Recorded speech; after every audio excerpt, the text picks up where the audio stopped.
it's December 8th. And I logged in about 1:07 a.m. and I got 0 lobby errors and only 24 in queue. So I hopped right in, which is nice. Even though still should get my sleep scheduled right. But it also could just be a coincidence because the servers went down for 11, 12, 3 hours. So everyone was kicked off though. It was just ironic I was checking it. I was just gonna see if there's something to download and I was like, oh wait, it's supposed to be up at 1, isn't it? So here I am. I don't know if things are better or if they upgraded their equipment. But maybe everyone fell asleep and they got tuckered out, huh? Now we can continue this storyline. Outside help.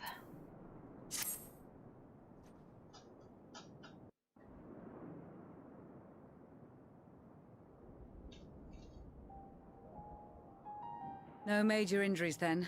Good. I briefed the recovered soldiers and sent them on their way as quickly as I could, but nevertheless feared they would not make it in time.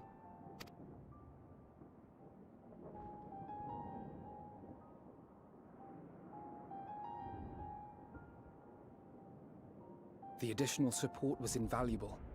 Your men saved more than a few lives.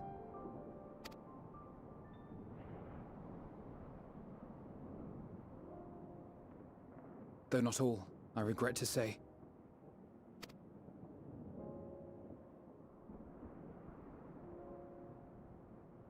I take it that I'm addressing Lucia Junius. I'm the Forum's envoy, Fortuneau Leveilleur. And you are owed an explanation for these most dire developments.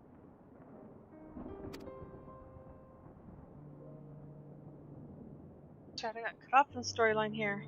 I might have to redo all the fights. This was really long. Another trial wrought by the final days. I was beginning to suspect as much. You doubtless feel some consternation having been forced to abandon your original plan. But trust me when I say you were right to send the refugees elsewhere. Beasts have been sighted within the capital.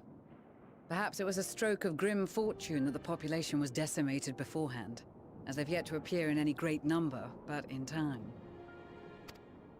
In any case, Maxima leads the remainder of the contingent in an effort to cull the creatures and evacuate the populace as we speak. Once the airships have taken to the skies, I pray your men can be persuaded to join him. You'll permit us to retain our weapons?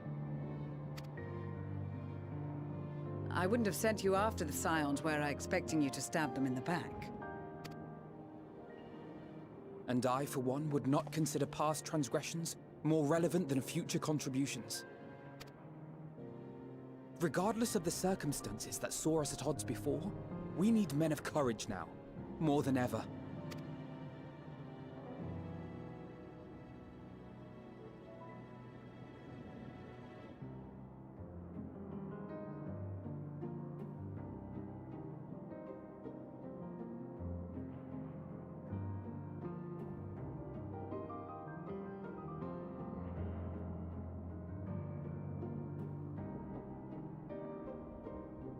We swore to defend Garlemald, and so we shall.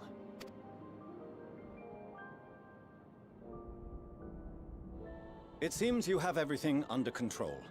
You will excuse me then, for mine own duties await. A moment, Master Fortuneau. You did desire to express your appreciation for services rendered, did you not? I did.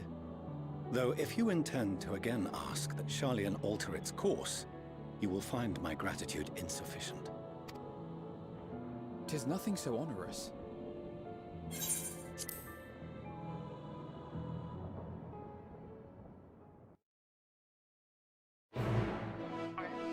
did see that cutscene already.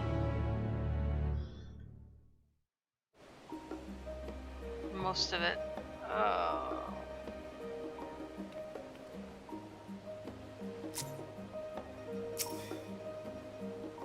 I dare say Master Fortunaut was as nonplussed as we to learn the identity of Idleness and our custodians. Oh, I did miss the tail end of the bunnies, didn't I? As he will soon discover, they have much and more to offer the forum. Might as well just return to the annex. We'll discuss the recent adventures ere we are summoned to the rostra.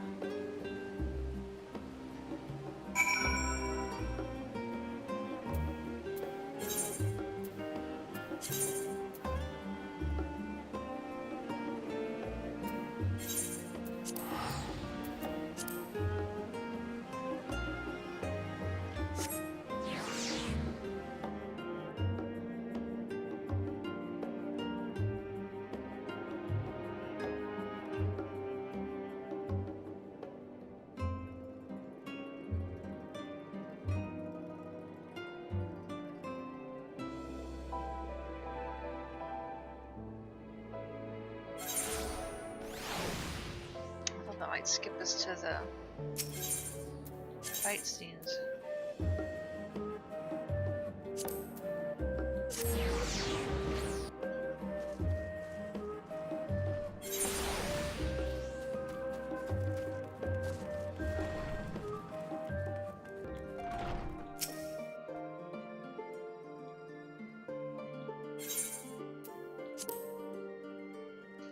I am downloading something, so it might be causing some lag. It's almost done.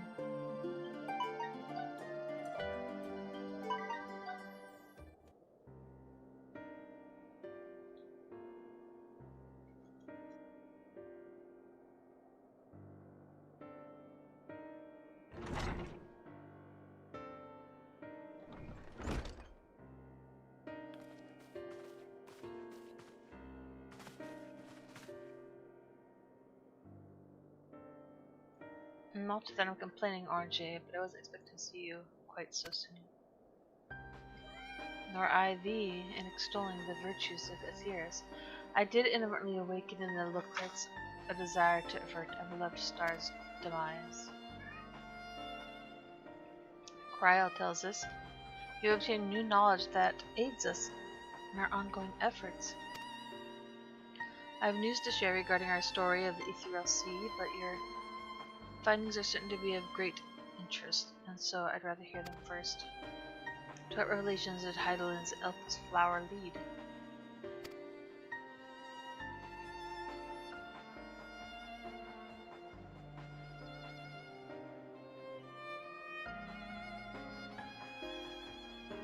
Stuff.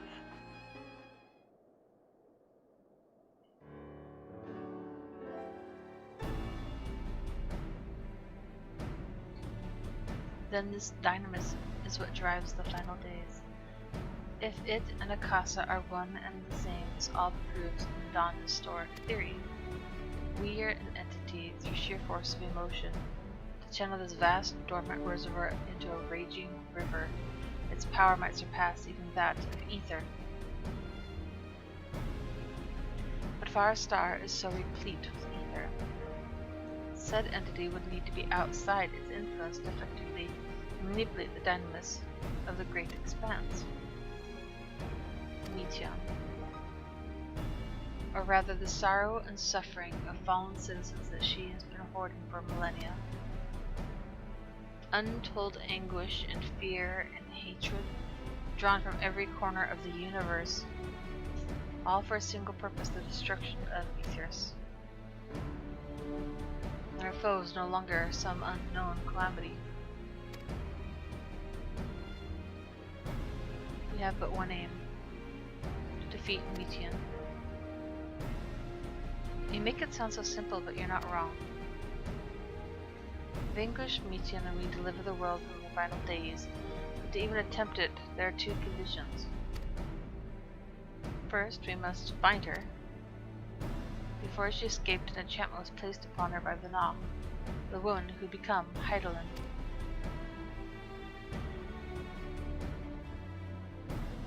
The implications of temporal magics are not entirely understood, and so we cannot assume that our Heidelin and the Venat you met in Elpis are one and the same. Nevertheless, due to her intrinsic qualities as an all-powerful being, I'd wager that Heidelin possesses the knowledge we seek. Whether she would share remains to be seen. After all, she intends for us to flee Aetheris, not to stay.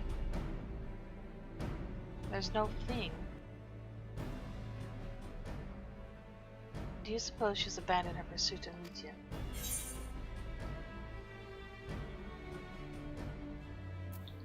No, but Mitya is still out there. Aye, though not for lack of trying on Heidelin's part. Surely that's why she is doing it, as a conduit of her will. For her will, and provided clues such as the Elf's flower, I believe she's been waiting for mankind's answer to Hermes' question.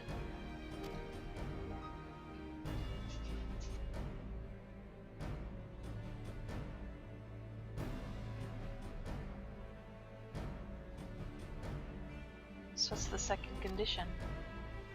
We must find a means to reach Mitya. Naturally, our chosen method would be an entirely bond, wheresoever she has made her nest.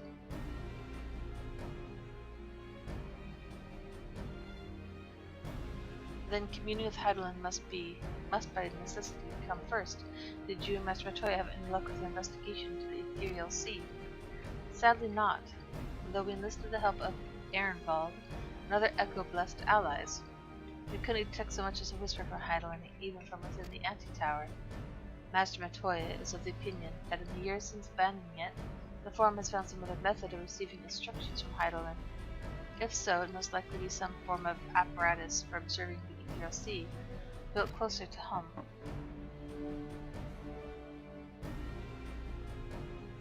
Sorry to interrupt, we've just received word from the Forum. Your presence is required in the roster where they intend to discuss the Great Exodus.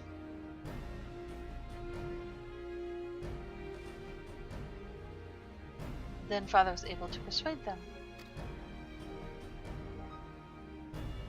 They're finally taking us seriously. Let's hear what they have to say.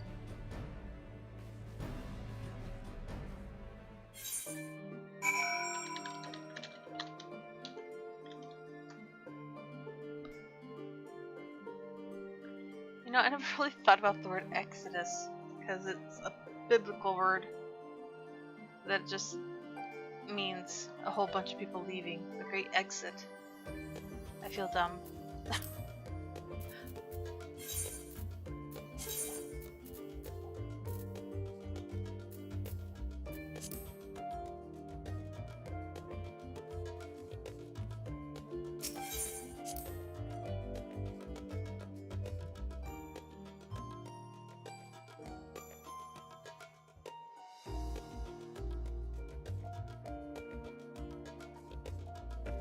I feel laggy. I don't know if it's just my computer getting old or the server.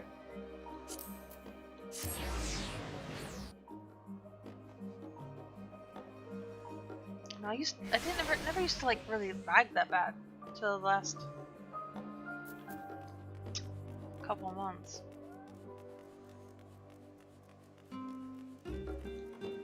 Worse the last month. It's in session, so it's closed. A sign of the Zandan may enter or wait in the corridor. Of course, entry will only be permitted on the condition you leave your armaments at the door, lest you forget this sacred institution holds rational discourse, and the highest. The implements of war are expressly forbidden. Sure. What, make me take my weapon off? That won't be a job then.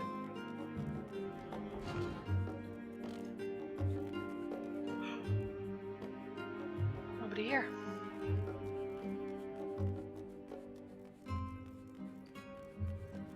I thought this would be from the pictures. I just assumed this was a trial.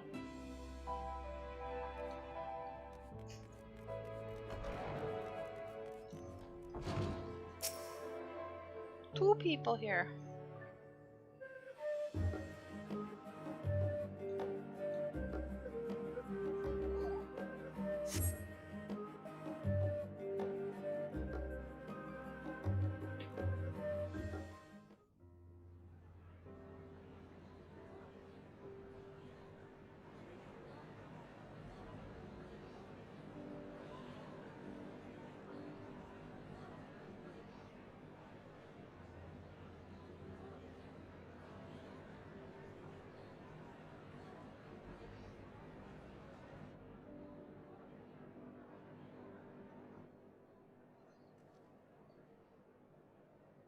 There is a matter I wish to raise with you before we enter.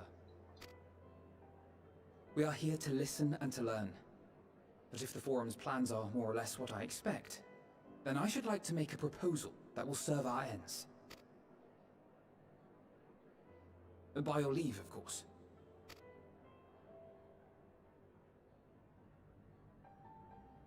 I don't see why not. Your words and wits have gotten us this far. Agreed. I will present our queries so that you may consider the most advantageous way to advance your proposal without distraction. Thank you, everyone. If I may have your attention, the ad hoc session will now commence. The purpose of today's assembly is to brief the Scions of the Seventh Dawn, at their request, on the Great Exodus. You may enter.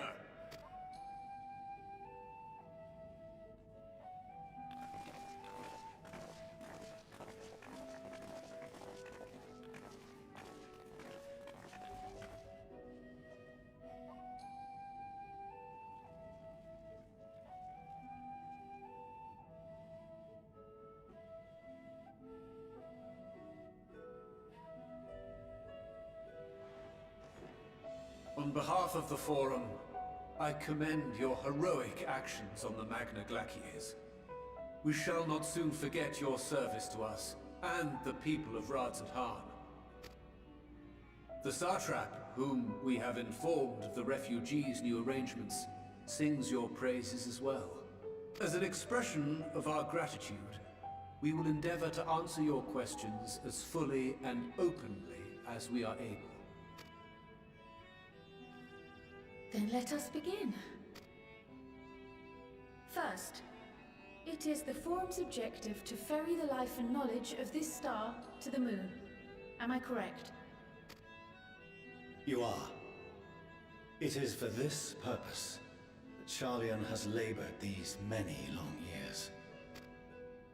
We have collected biological samples and scientific records from across the star. When the time comes, they will be moved from their places in Labyrinthos and Numenon and conveyed to safety.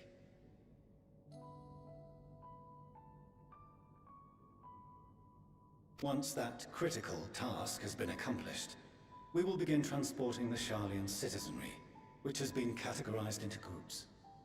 The earliest arrivals are to ensure hospitable environs for those who come after. Following our people, we will send those of other nations in turn, beginning with our allies. Radzat-Han was foremost among these.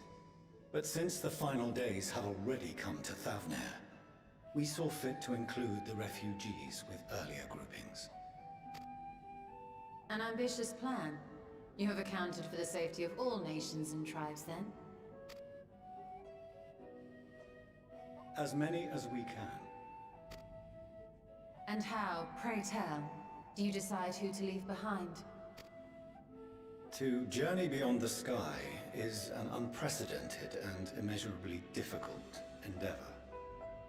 Introducing sources of inevitable conflict would condemn all to certain death.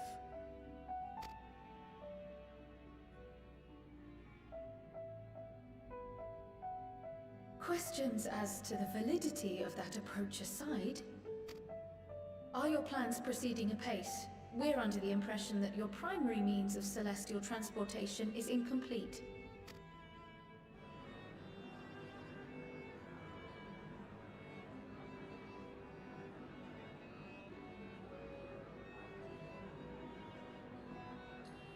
If only in that it does not meet our optimal parameters, that is correct. This Ark, as some have taken to calling it, is fully operational, and could be launched even today. However, the final days have progressed more quickly than we anticipated. At present, the ship is incapable of attaining speeds sufficient to meet our evacuation targets. Should we put the vessel into service, as it is now, we will be unable to travel to the moon and back quickly enough to complete the necessary number of trips. Precious lives and knowledge will be lost. Seven hells. Is there anything to be done? The ether burner, the primary means of propulsion once the craft is in the space between stars, is undergoing testing to determine whether it can be made more efficient. Though cargo is being loaded for the initial phase of the Exodus, we are prepared to continue our experimentation up to the day before launch, should it prove necessary.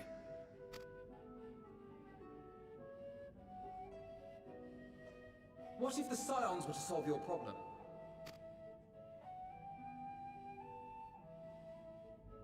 We shall help devise a means to improve the ether burner's efficiency, on 2 conditions. If we succeed, you must allow us to meet with Hydaelyn.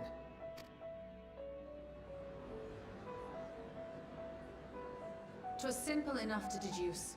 You have a Concord, and so you would never have abandoned the anti-tower had you no other means of communication. One far more convenient, I suspect.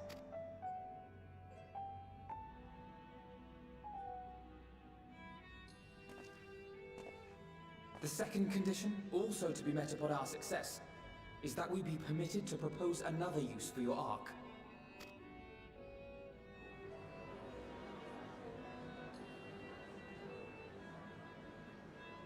We would be at liberty to refuse this proposal. Of course. If we cannot prove its merit to the 99 here, who are we to stake on it the lives of all peoples of this star?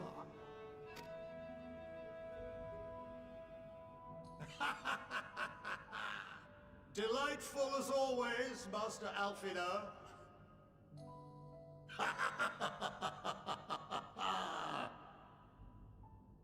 Oh, we couldn't have asked for a finer plan.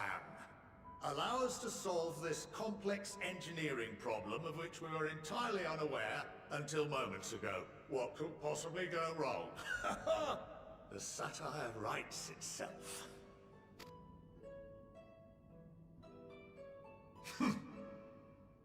Yet, what field has not benefited from a change in perspective? When we are at wit's end, what we need is not the same dry theories recited ad nauseam, but fresh inspiration.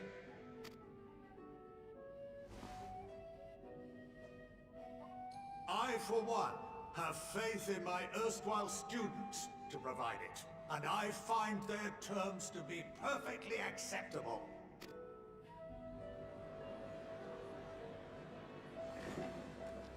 Order! Order!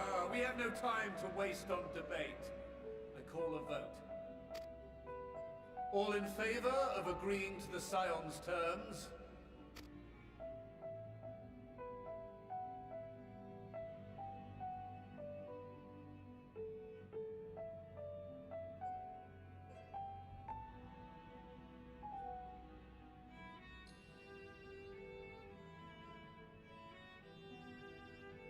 They don't even know what we want to use our ship for. Or if we can get back. 71 in favor, 28 against. The ayes have it.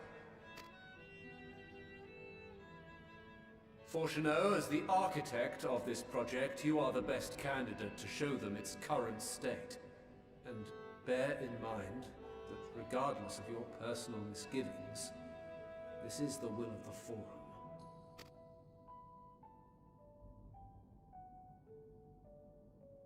Very well. I call this session to a close. Return to your tasks with urgency.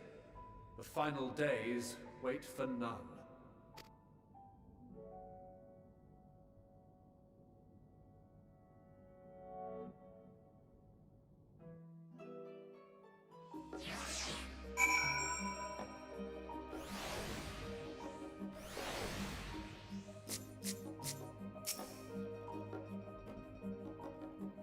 Sorry about not letting the rest of you in on my plan. I was admittedly thinking on my feet for the most part. But since we require both a means of communing with Hydaelyn and reaching Metian, in the spur of the moment I saw involving ourselves with the completion of the Ark as a way to work towards both objectives simultaneously However, we must first keep our end of the bargain by solving the problem of the ether burner. I'd like to think it is not a challenge beyond our combined expertise, or at least the expertise of our extended circle of associates. It might behoove us to learn how an ether burner actually works before we attempt to prove it, though.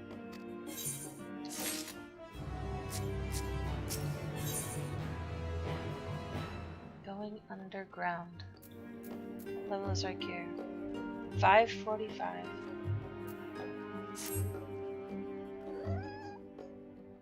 As instructed, I shall take you to the ether burner.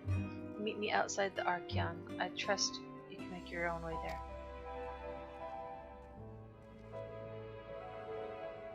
So the Ark is being built in the Labyrinthos. Hardly surprising. Where else could they conceal such a massive undertaking?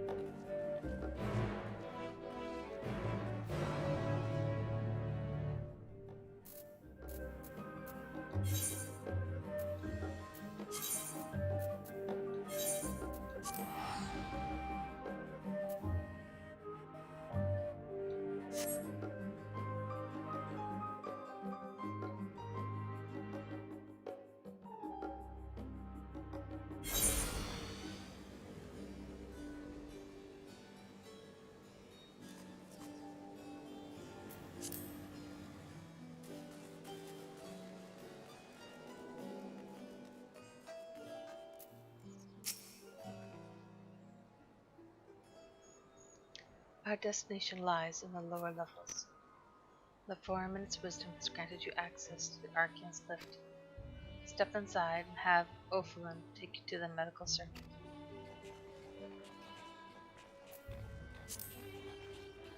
Medial circuit.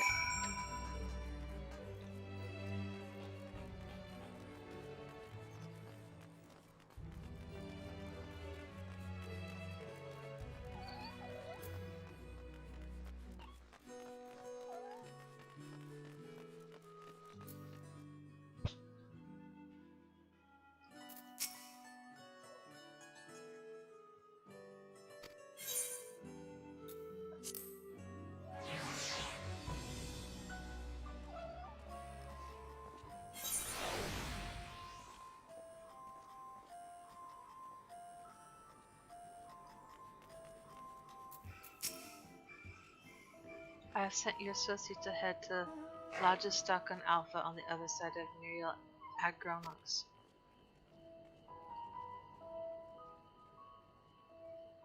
Actually, there's something I've been meaning to... Never mind. It can wait. Let us attend to other matters.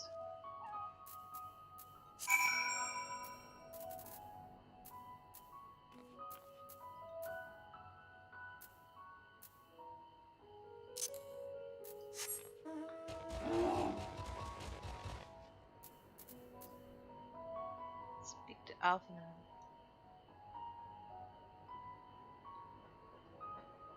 Ooh, it's all the way down. What the hell am I on my bear?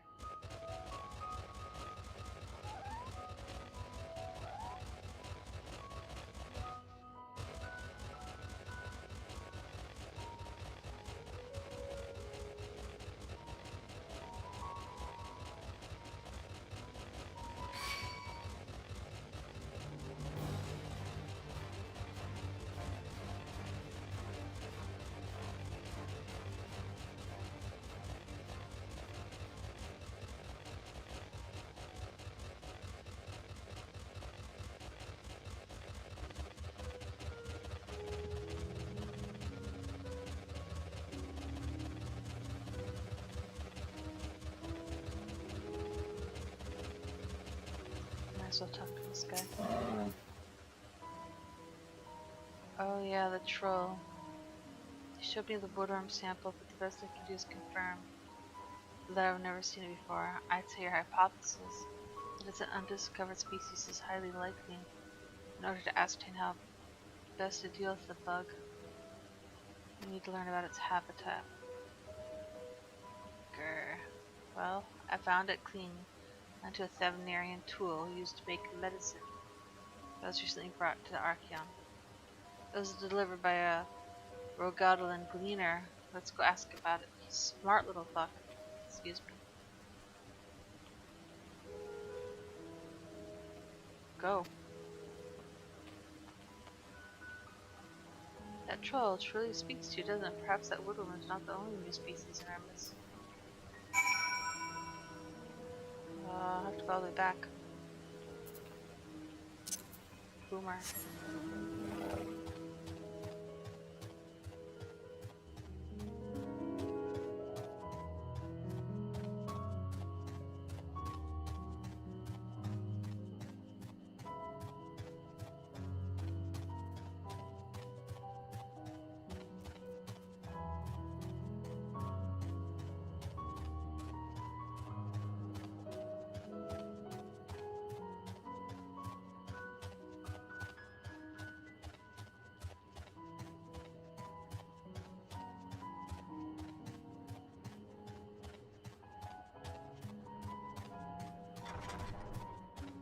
I thought maybe I just hit the door. I haven't been here. It's funny how they put wigs on their mummets.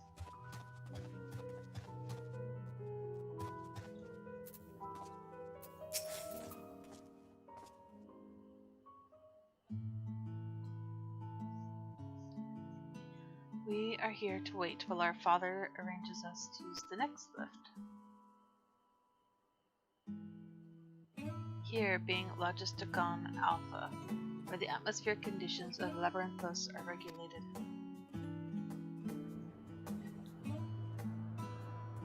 Water is drawn from underground and dispersed as vapor, stimulating the formation of artificial clouds and rain. By manipulating the temperature and air circulation, they are able to create the ideal environment for the growth and preservation of biological samples kept here. Hold on, how do you know so much about it? Why, Father brought me here as a child.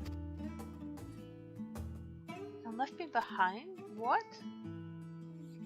Actually, you're the one who left me behind, when you went off somewhere with Grandfather.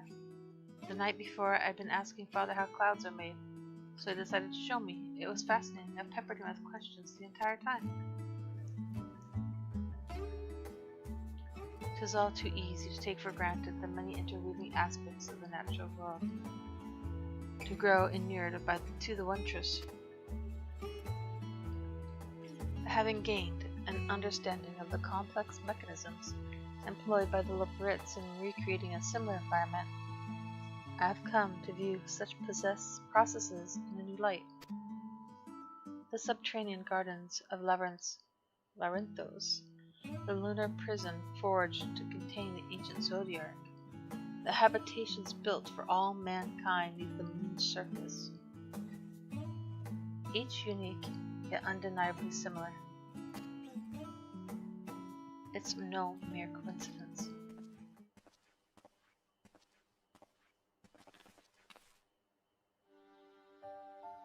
Ever since Heidelin unfolded to us the grim fate that awaits Aethers, every essential resource we could spare has been delivered to Labyrinthos in preparation for the great exodus. But that is not all. It is also a testing ground for the technologies that will allow us to settle on distant stars. Though the Loprits have endeavored to make the moon inhabitable, that is not our final destination. Mankind must learn to propagate life where there is none, to thrive where all is barren. Alas, time is not on our side. What if you knew Metrian found no life anywhere? And the life she did find was nuked. I have arranged for you all to enter the central circuit. It is there that most of our preparations for the great exodus are carried out, the construction of the Ark among them. Though our plans have been made public, access remains highly restricted. You, however, will not be subject to said restrictions, and will have free rein to come and go as you please. Such was the will of the Forum, after all. We'll prove ourselves worthy of their trust. Your trust.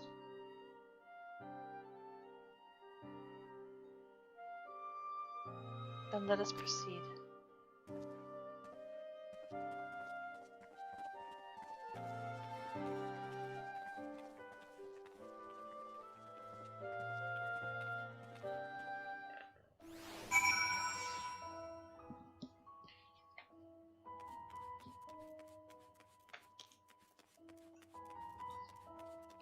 Everything is so big. And I'm leaving. No, no, no, kitty.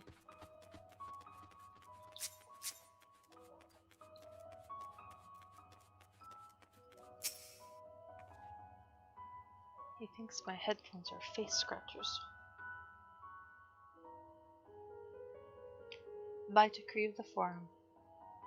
Come in.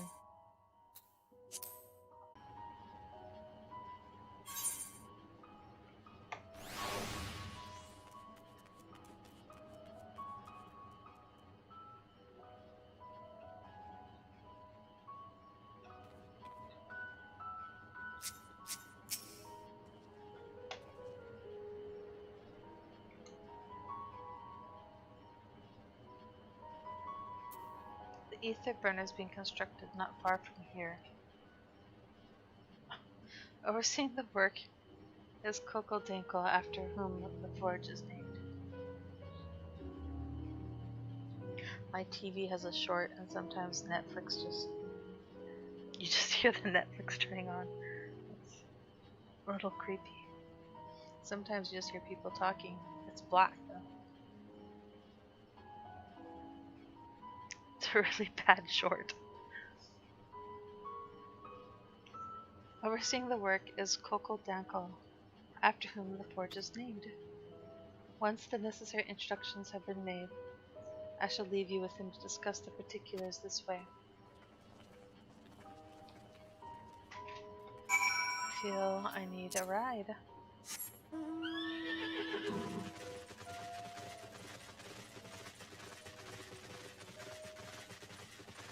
I feel this is a dead end.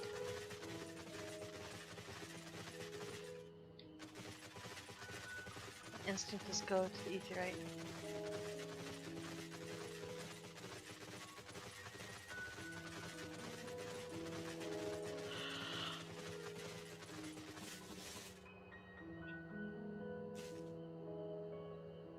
You think that's the arc? Just how are they gonna get that in the air?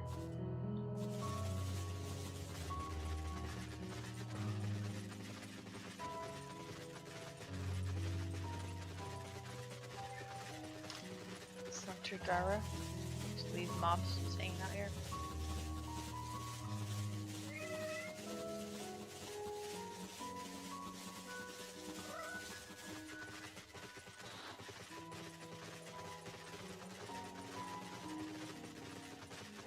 You aren't gone very long.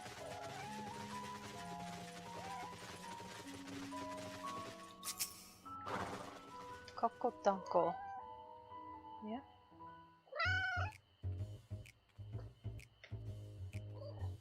Could swap them out. No, been there, done that. Damn near lost my eyebrows. Think, Coco, think! We'd be well on our way to paradise. Visionaries patting themselves on the backs for their grand accomplishments if you'd only think! Yes, that does sound rather lovely. Yeah! I mean, masterful, you know, what a pleasant surprise. We're not blasting off already, are we? The schedule remains unchanged, for better or worse. Which is why the Forum has elected to accept assistance in resolving the ether burner conundrum.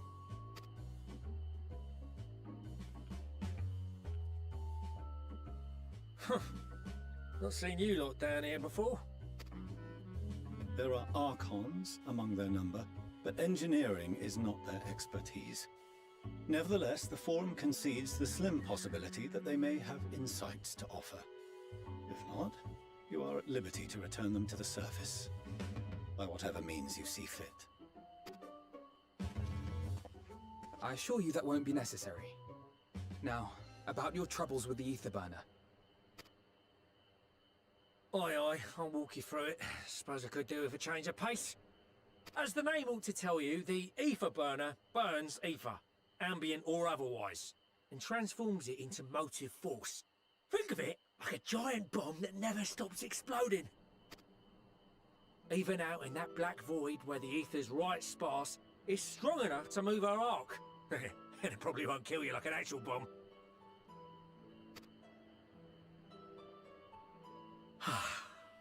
But it ain't perfect.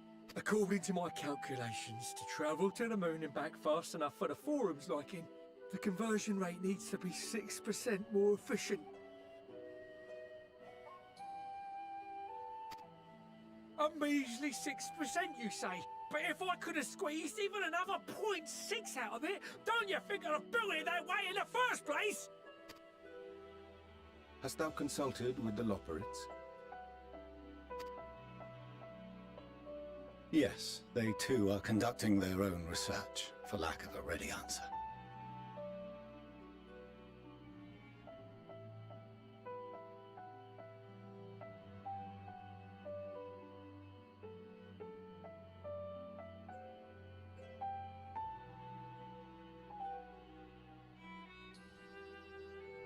The moon's propulsion systems are considerable, naturally, yet they are commensurately massive. It is no easy feat to convert their technology into an efficient means of propulsion for a teeny tiny toy boat, as they say, and as I most certainly do not. Yes, exactly! Damn it all, I asked for refined adamantite and they send me uppity rabbits with inscrutable, ancient, incompatible technology! You're trying to drive me mad! Do you speak of Allegan refined adamantite, perchance? You know of it? Only in the most general terms, I'm afraid. 'Twas an alloy of Allegan make, but the secrets of its production were closely guarded. As I recall, the record stated it was vital to Dalamud's construction and launch. Aye, that's the stuff. No material more conductive far as I know. Slotting some ends like blowing up a dam and watching the river of ether come rushing through. Ain't a living soul that knows how to make it though. We were fortunate enough to salvage some for the ether burner, just a wee bit, mind, from a chunk of Dalamud that came hurtling into the Northern Empty during the calamity. With more, well, that extra 6% efficiency would be child's play. It's a crying shame that we've no other sources. Surely the many shards of Dalamud scattered throughout Eorzea would suffice.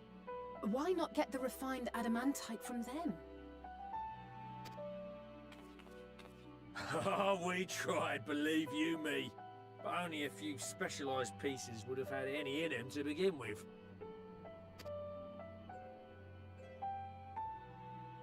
Drive calls from Ragnarok-class internment hulks. Those are the prize bits we really need. According to the Gleaners, getting to them means delving deep into the shards. And the defences are still very operational and very eager to blow them up.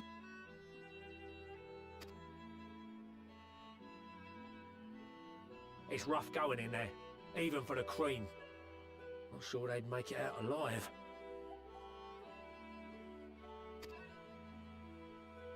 Weren't we near that part of the Ragnarok when we went to destroy Bahamut?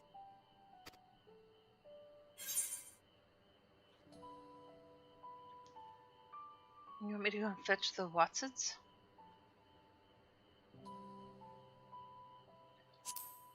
This sounds like a job for someone else. That may be for the best, though you doubtless find the task too dull for your liking.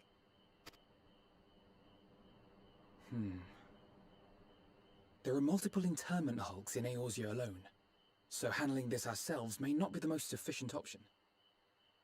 Rather, if we could salvage adamantite from the shards simultaneously... Thancred, is the link shell we established before you went to Garlemald still active? Of course. The floor is yours.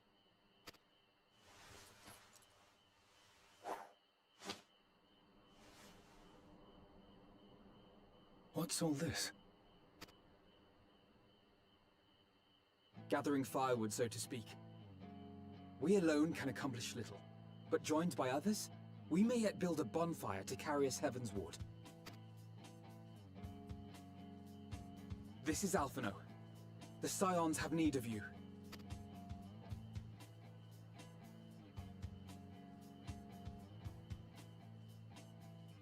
Understood. I will contact the Lord Commander and dispatch our finest at once. My sisters are somewhat preoccupied with the final days, so I will lead the 12-Wood expedition myself. Are you aware of any other sources of refined adamantite?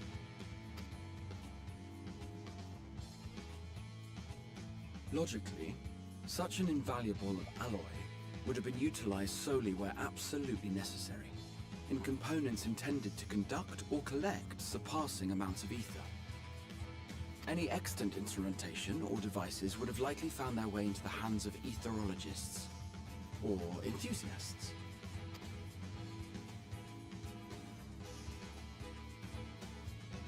Magical artifacts of Allagan design? The Eastern Alliance will send word to one and all. Are there other ways we may offer aid? No shards of the Lesser Moon scar our soil, but our stake in this cause is no less for it. Is there anything in Othard that might be of use to you? What did you say? Oh, you got friends in far places, lad.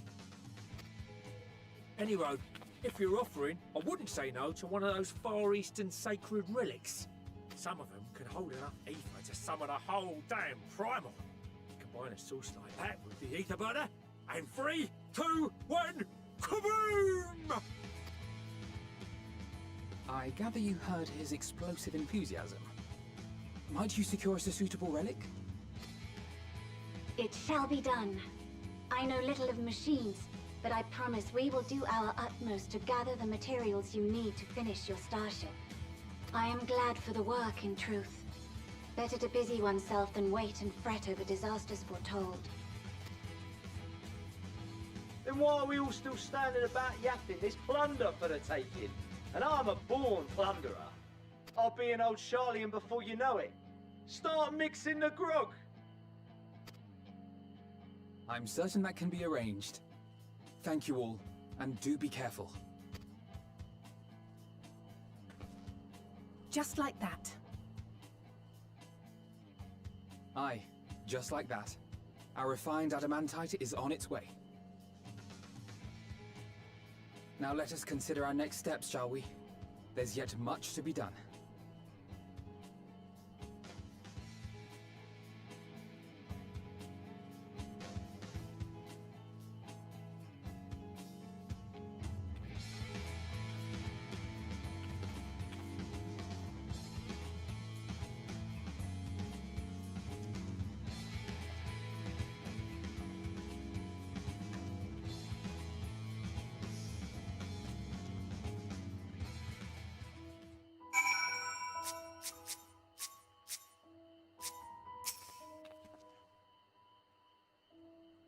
It's times like these, reminded of how famous or infamous Alphinaud has become. Who'd have thought he could achieve so much with a single link bro conversation? As we're expecting rather a lot of visitors in the near future, I'd best return to the surface and inform the relevant parties. I also have a contact of my own that might be worth a try. And who might that be? That's for me to know and you to find out.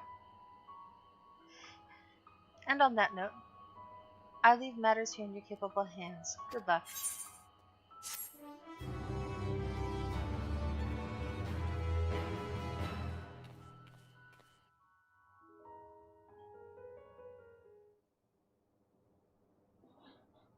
Meanwhile, in Ulda,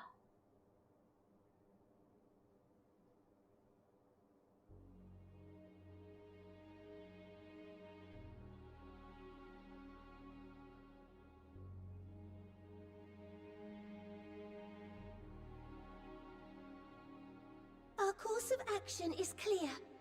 We must harvest refined adamantite from the shards of Dalamud and procure arcane relics of Allagan make. Summon the best and brightest of our immortal flames, and form an expeditionary party at once. Call upon the Sultan Sworn and Brass Blades for support as you must. Papashan, send word to the guilds. We will require the expertise of master artisans if we are to have any hope of identifying and recovering these elusive materials. Thiergeist, we have need of your stone torches. They are to assist the immortal flames in scouring the ruins and to help secure the surrounding areas. I trust I can count on your support. As commander of the Stone Torches, my son Zimberk will personally see it done.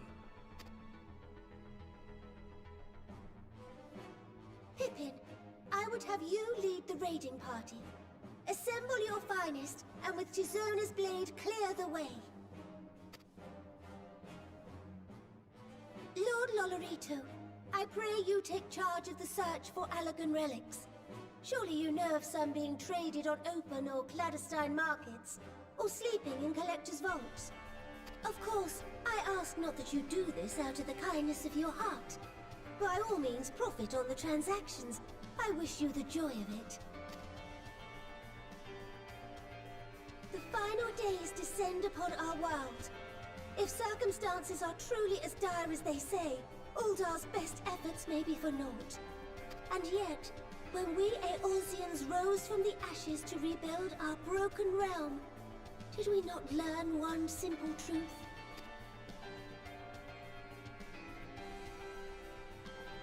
That which seems all but impossible to overcome alone may yet be possible if we stand together. It was the Scions who united us then, and it is the Scions who call upon us now. Uldar will answer that call. We will summon our courage and join the fight for our world's future. You know your duties. I, Nanamo Ulnamo, 17th in the line of Ul, bid you good luck and Godspeed.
We fielded a goodly number, but our ranks are heavy with healers, and an abundance of restorative magics will be of little help in destroying Dalamud's defenses.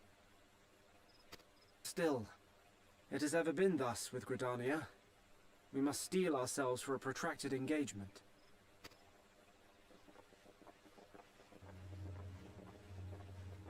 In that case, might I suggest taking us along?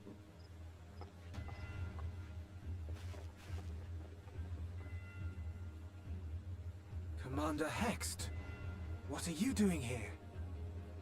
None of the shards in Girabania are big enough to hold an internment hulk. So we said to ourselves, why not lend our neighbors a hand? We thought you might be short on people with a talent for breaking things. While it pains me to admit it, you are right. Our deficiency so plain to see. It might have been a lifetime ago, but I was once one of the Scions assigned to the Shroud. I know this forest well. I know your people. And I know we will be stronger if we fight this fight together.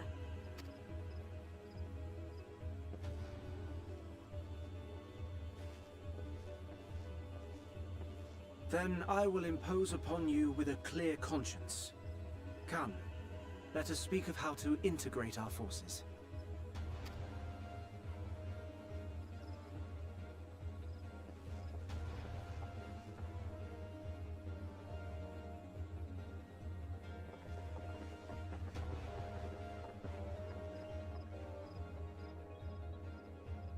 I won't let it all be for nothing. I promise you, Papalimo.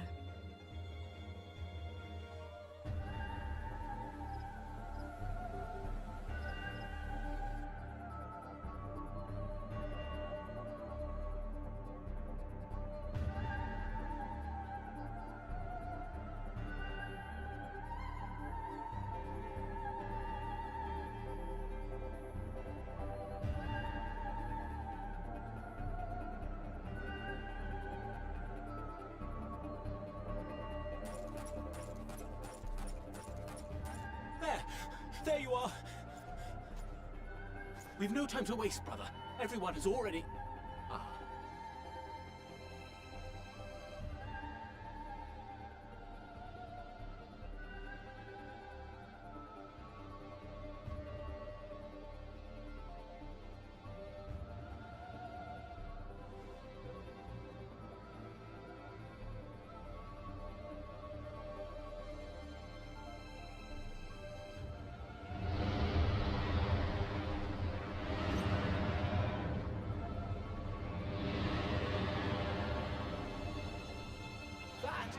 That was a roar!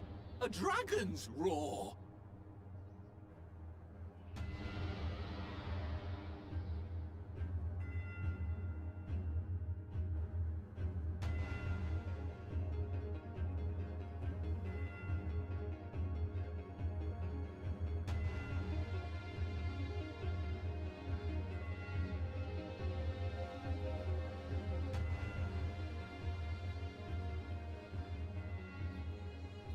And so, in summation, the Eastern Alliance, as well as the Honourable Lord Lolorito himself, reached out to me for assistance in procuring these treasures of the divine, and I, in turn, do beseech the Confederacy for aid.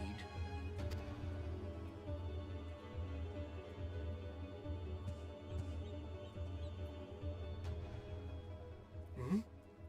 Is that... Hancock? What a surprise this is. And a fortuitous one at that. I have a favor to ask, you see.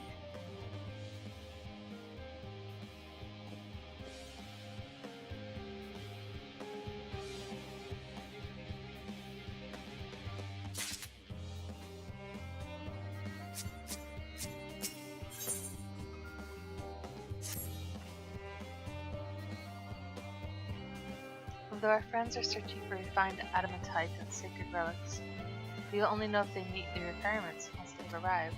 In the meantime, is there aught else we might do to be of service? Ha! We've already done more than enough. If I had to say, though, I could use someone who knows a thing or two about Allegan technology. You there, the lad with the red eyes and matching hair, you seem to know more than the average scholar.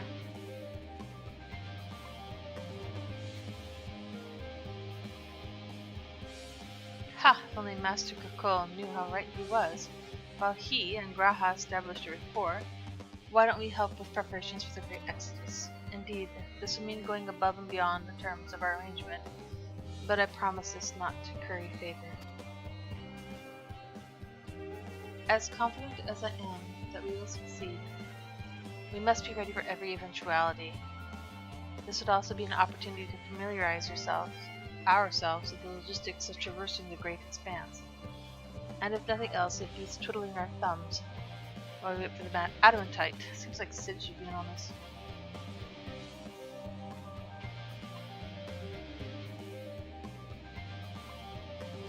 Well, ain't you a bunch of helpful buggers? If you've a mind to lend a hand, I know where you ought to go. Sherman Hamlet is lousy with researchers and scholarly types busying themselves preparing for the Exodus. Ha! That lot need all the help they can get.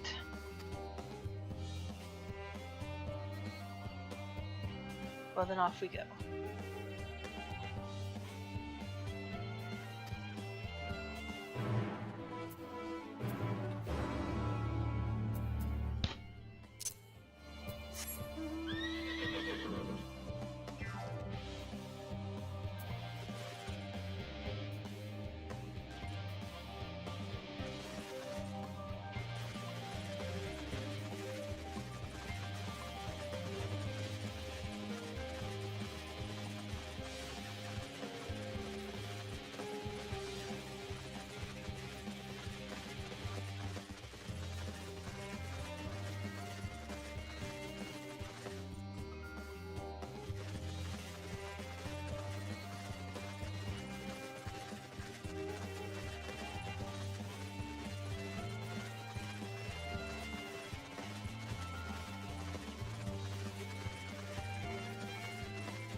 what I can tell, a lot of the people actually live down here. I don't know how much help we can offer, but I dare say they'll benefit from some of that fresh inspiration Scholark Monteshane mentioned. Let's start by asking around, ideally without anyone getting in anyone's way. And let's meet by the Aetheryte once we're done. Let's get the Aetheryte.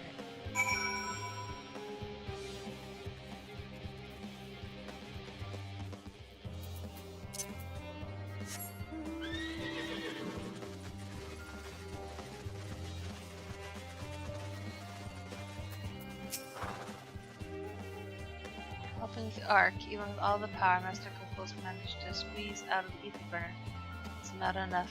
And now I hear the final days have arrived. Horrible creatures running rampant all over. If only we began the exodus sooner. People are dying, and there'll be no end to it if we don't fulfill our duties. But we will. We've spent years preparing for this moment. We believe in the plan, and all will be well.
Perhaps we could direct our attention to its most important features.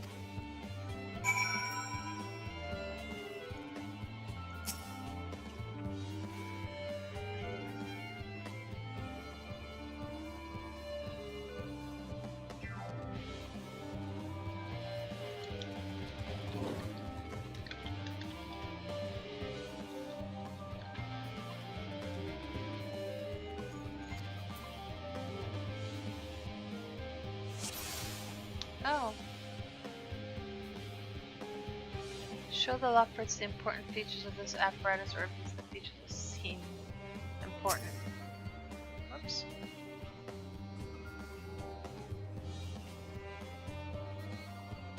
Can I see something? Tanks.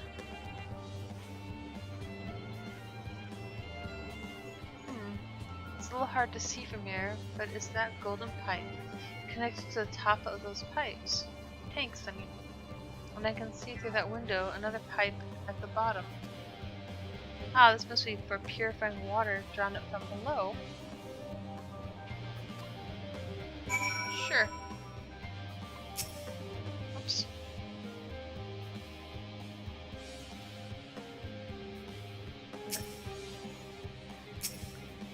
Adventuresome. Epistoma. And especially lively like that, he's gonna get himself hurt. Wait.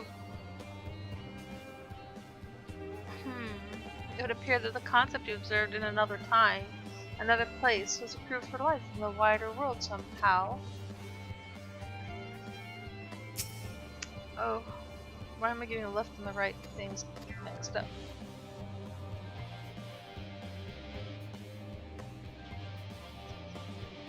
A mushroom-like thing. I'm a great guide. That looks like the trees in the greatest Endstale. Hold on, that's a bit of a strange shape. It's thin at the bottom, but big and round at the top. And quite tall for something so unbalanced, too. Now it makes sense. That's where they store the water. Observe the metallic tube.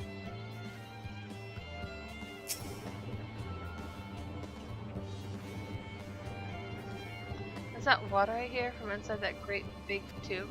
It must be, because of those cogs and that gigantic wheel at the top. Oh, I see. That's how they draw up the water. There's probably some sort of spiral-shaped mechanism inside of it, too.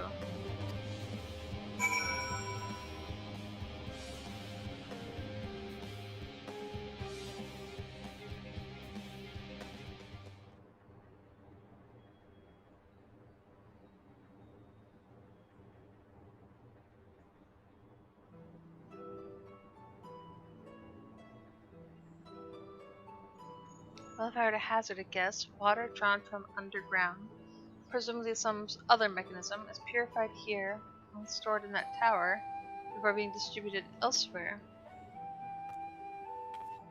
I'm right, aren't I? I knew it. The design, brilliant in its simplicity.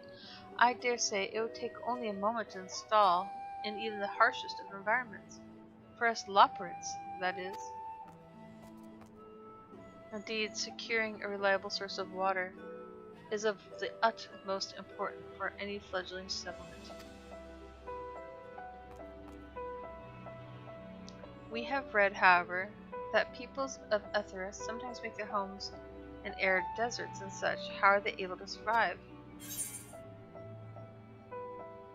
They're built near an oasis. Areas near waterfalls are common sites.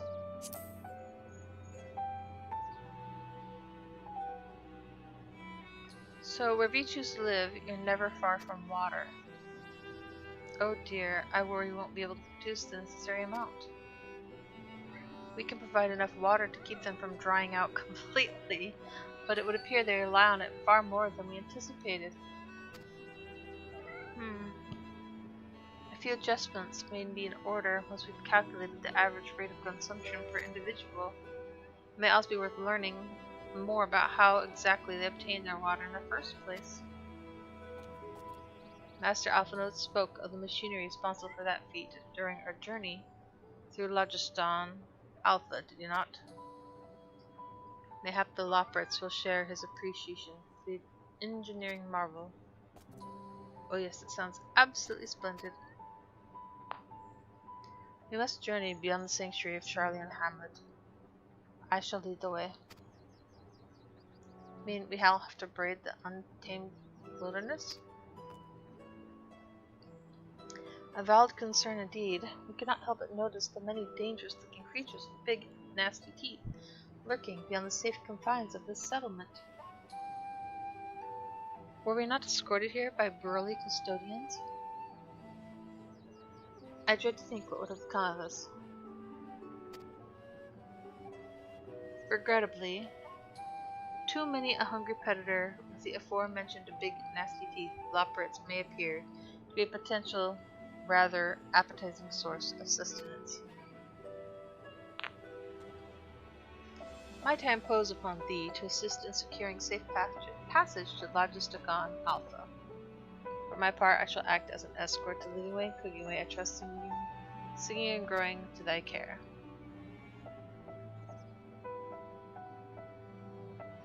A more valiant protector they could not wish for. Godspeed.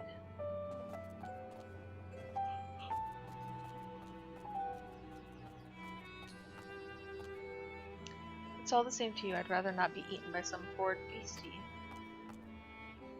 Come on, growing. To the water extracts and let's it.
Thank you so much. I really hope this water extraction lets it through these harrowing experiences.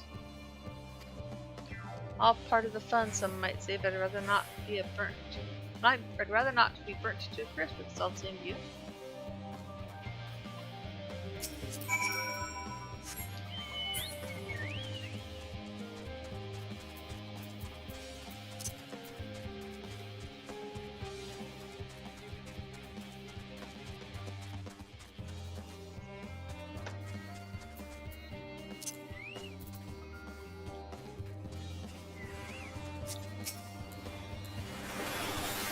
Oh, this is a different quest. This is a baby troll. There's a hug.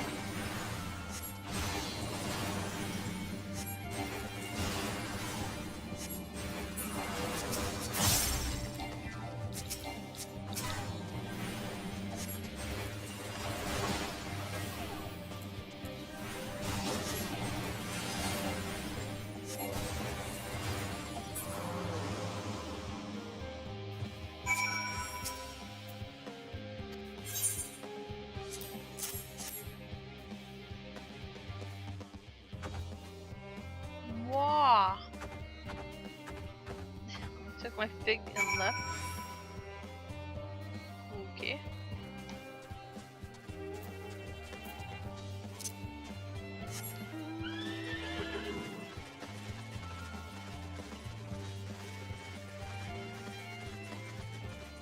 I need to go up. must go down to go up.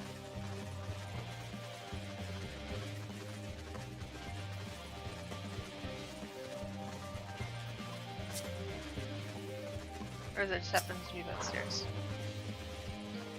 My friends, I bid you welcome to Logisticonafa. Our destination doth lie at the lift's top. Pray, follow me. I'm getting close to the end, not the end, but the end. Getting nervous.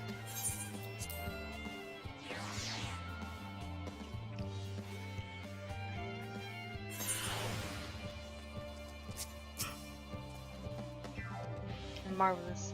Simply marvelous. So this is where the magic, or science rather, takes place. The perfect environment to sustain life artificially created. The knowledge we'll gain here will be essential when we start looking for new stars for your kind to inhabit. Apparently most of them don't even have the air for you to breathe. You're all very lucky that Ithras just so happens to provide everything you need to thrive. Or did mankind turn out the way they are because of the available resources, I wonder? Either way, it's nothing short of miraculous, and I cannot wait to see more of it.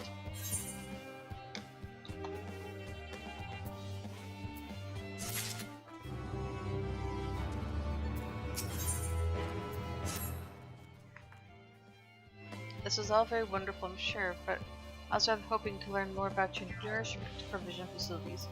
In other words, where's the food? I believe both the knowledge and consumables you seek may be found at Miss Mariel's Ergonomics. As I imagine Singing Way and the others intend to study every conceivable facet of this apparatus, first I'll be so kind to escort our visiting culinarian. Yes, that sounds much more interesting. Hopefully I'll be able to see firsthand some of the delicacies Orange was telling me about. Even his incredibly vivid, if a bit too verbose descriptions cannot compare to sampling them myself. Not to mention Aetheris will soon be no more. So I must learn all I can while there's still time.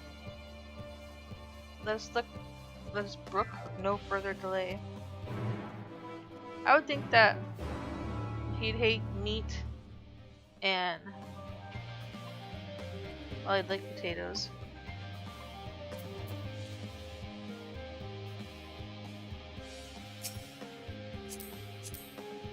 Do I need to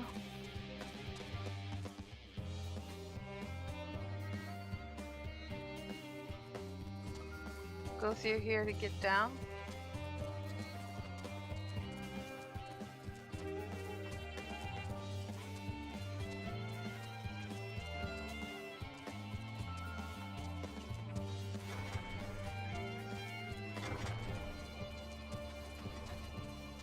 I indeed do.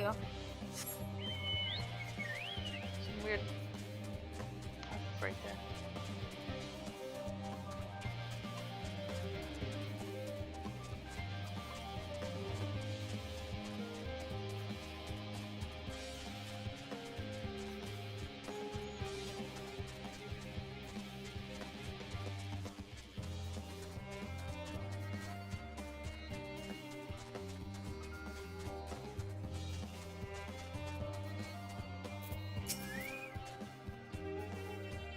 Is this the place? Yes, the heady aroma was enough to guide me here, and I spotted several of the fruit and vegetable features in our compendium.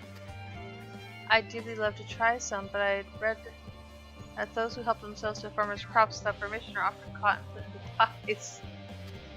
Perhaps you could ask whoever's in charge if they'd be willing to part with a few samples.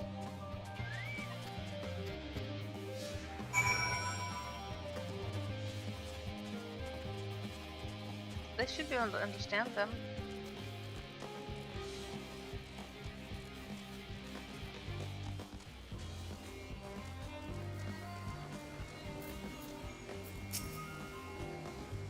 What a fine mess this is.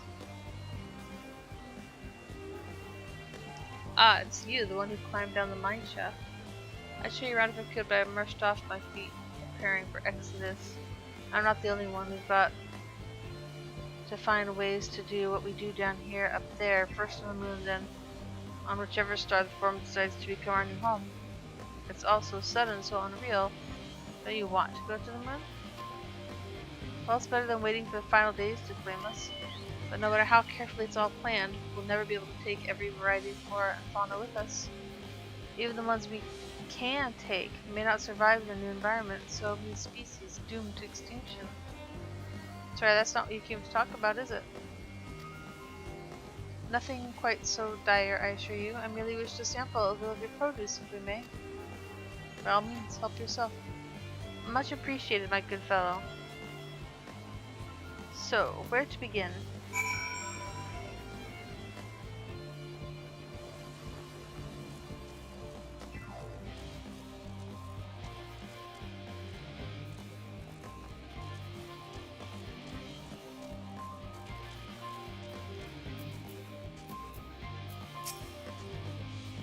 Oh, I know what these are. Grapes, yeah? Let's see if they taste as delicious as they look.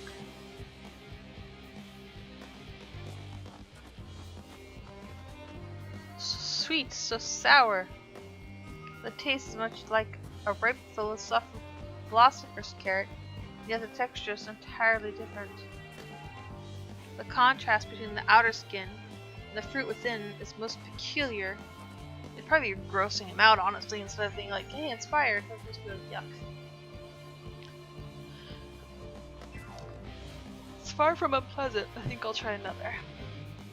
Probably wine grapes. Which tastes pretty good too, except for the outside.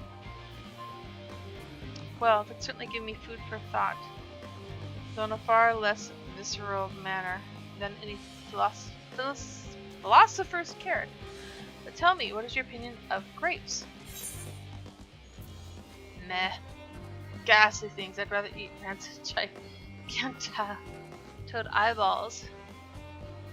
I'd brave an erupting volcano for a choice lunch. Well, I wouldn't go that far, but... Yes, they are rather Moorish, aren't they? And from what I've read, quite versatile too. Something about people stepping on them to make intoxicating beverages, as I recall. Anyway, that's enough about grapes for the time being. On to the next treat.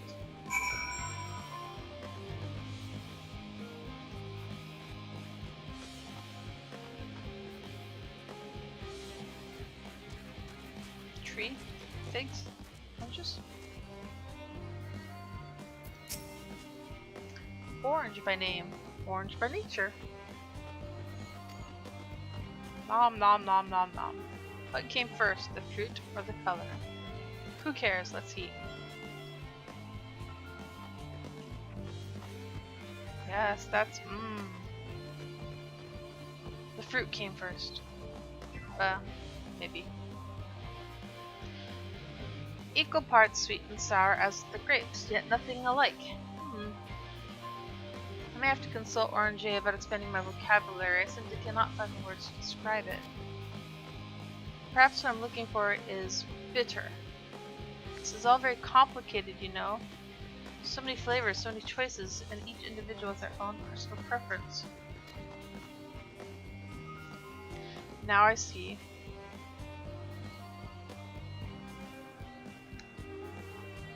Why you all turned your noses up at the idea of eating nothing but carrots. Marvelous though they are, in my estimation, let no one say I said otherwise. But speaking of carrots, I've yet to sample any of the vegetables. Let's see what's in the field over there. We don't need vegetables, we just need grapes and oranges.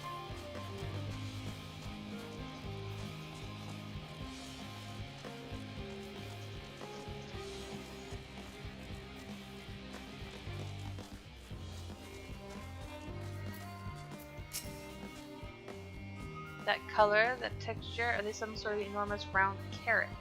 Yes. Yes, they are. No? In any case, proper nomenclature is less of a concern than the taste.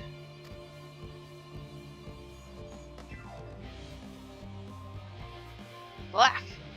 It's hard. Flavorless. may still be chewing on a piece of wood. I think a rabbit would love that. That all confirms that these are nothing more than misbegotten failures masquerading as goodly carrots. Stop, stop, stop. Can't you see those are pumpkins? And no one with any sense would try eating them raw. You're supposed to cook it first. Do you not find that an awful bother? Far from it. Cooking is a joy unto itself. And what's more, it broadens the range of ingredients that we may safely eat. Above all, cooking allows us to draw out the full potential of our produce. Pumpkin stew has been one of my favorite dishes for as long as I can remember. And perhaps even these hard blocks of plant matter can become as delicious as the orange I sampled. I wonder though, if there's anything even more delicious. How about that yellow fruit over yonder? Oh, I hope it's not a lemon. A lemonette.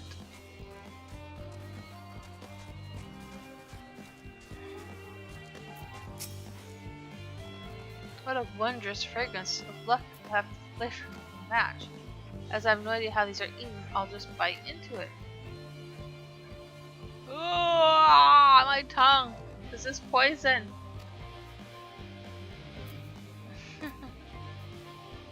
A lemon? You mean it's supposed to taste like this? How could something so similar to an orange be so revolting? Ack. It may be some time before my palate recovers from this ordeal. As such, I had best call an end to this round of sampling. Let's say our farewells and return to the others. That didn't go well.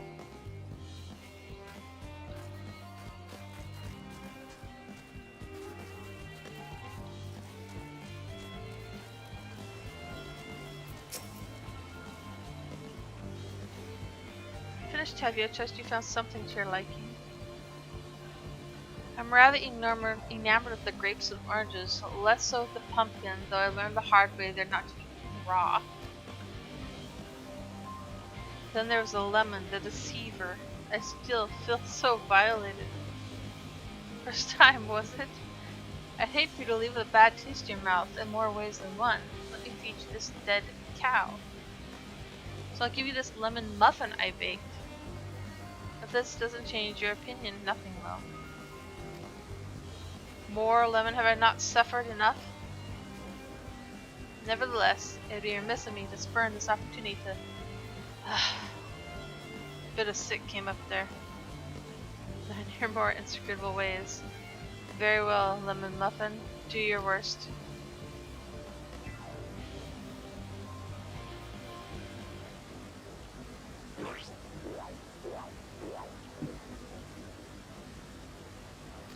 This is delicious. Although I still detect a hint of lemon, it complements the sweetness of the dough to create a perfect harmony. What does he know what dough is? I never would have guessed its vile bitterness could be utilized so elegantly. My good chap, this is simply breathtaking. See, we rarely use lemon in its natural state, but it has a starring role in all sorts of recipes and seems true for many other ingredients. It comes down to making the most of the resources at our disposal, and sometimes that can even be the difference between life and death.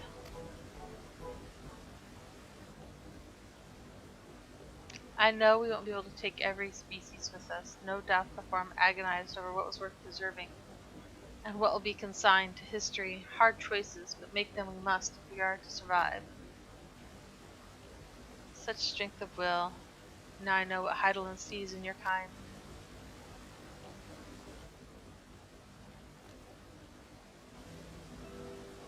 Mankind, the Loperites. We are both born from the accumulated knowledge of the ancients. They learned all there is to learn about the nature of sentient life and the fates of the stars themselves.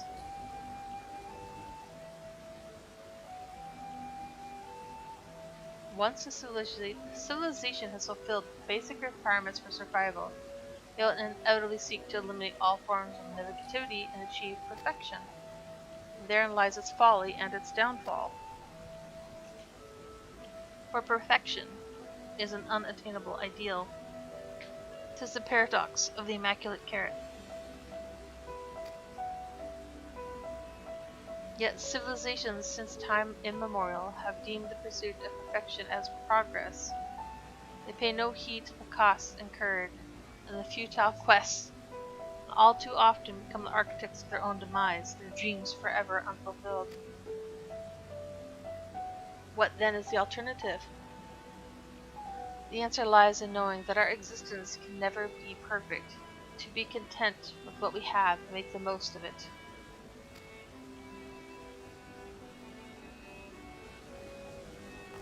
When life gives you lemon, make lemon muffins. Very close. Part of my Urzian. But what in the seven hells are you on about, and who are you anyway? Cooking way at your service. I'm here to help prepare for the trip to the moon. And once you get there, you'll be able to try my carrots. I've been growing all different kinds. But don't worry, there'll be room for your crops too. We'll work together to preserve as many of the Aetheris' species as possible, if you're up to the challenge. Yes, of course. I look forward to it. Well, this has all been highly productive. Probably. Let's go and see if Oranger and the others have run out of machinery to inspect, shall we?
That was most enlightening, especially the part with the lemon muffin. Actually, I was wondering, do you know of any other places famed for their cuisine? The Far East has oodles of noodles. I swear I used to eat something called oodles of noodles when I was young. Limsa is home to the Culinary Guild and many less savory establishments.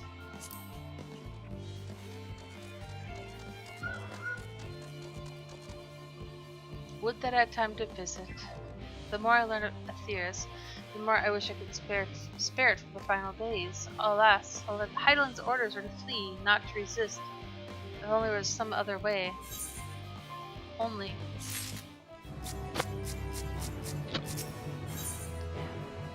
Sage Council Shoes. I trust thy time at Muriel's agronomics did bear fruit. Our own efforts too were rewarded. We now possess an embarrassment of educational riches. No doubt our guests' relentless pursuit of knowledge could occupy them and us for a fortnight. Alas, time is of the essence. Let us return to Charlene Hamlet forthwith. I shall gladly attend to each and every loporrit there. Should further questions within my power to answer arise.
Yes, that was indeed me verbalizing a sigh to express my emotional state.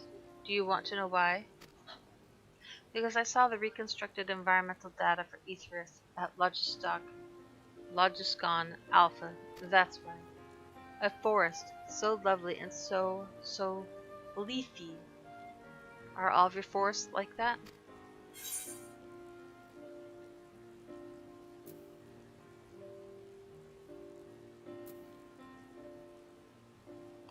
You should see the forest of the first one was purple.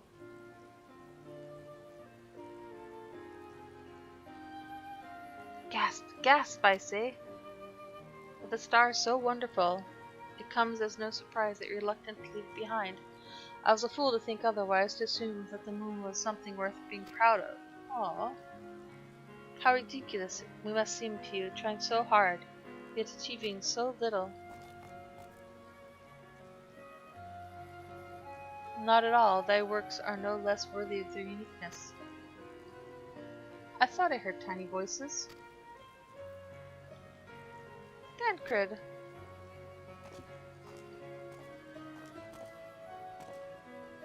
How dost thou fare? Oh, I was able to glean a fair bit from the researchers while helping to move their cargo. Preparations have proceeded without interruption here, despite news of the coming end.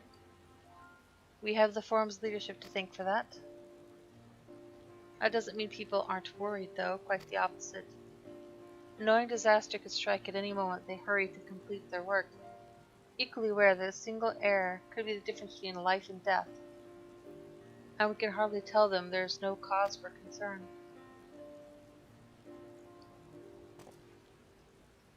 Perhaps not, though aided by our goodly growing way, we may yet find other ways to lighten their burden. Me? Give use to people? I'm honored that you think me so capable, but I'm not sure that I'm up to the challenge. Nevertheless, I believe in thee.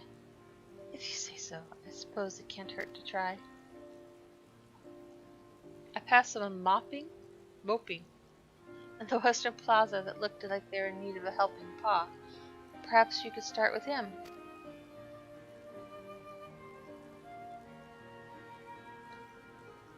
'Tis as good a place as any. Come.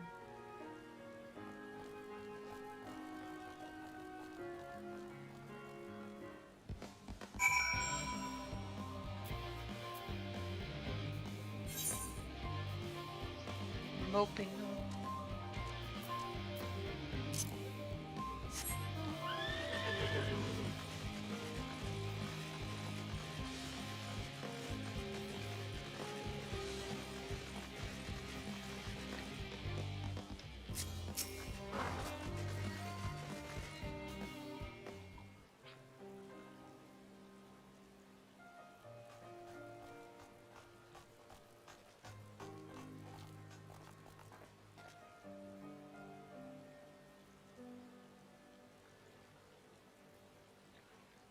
Oh, can I help you?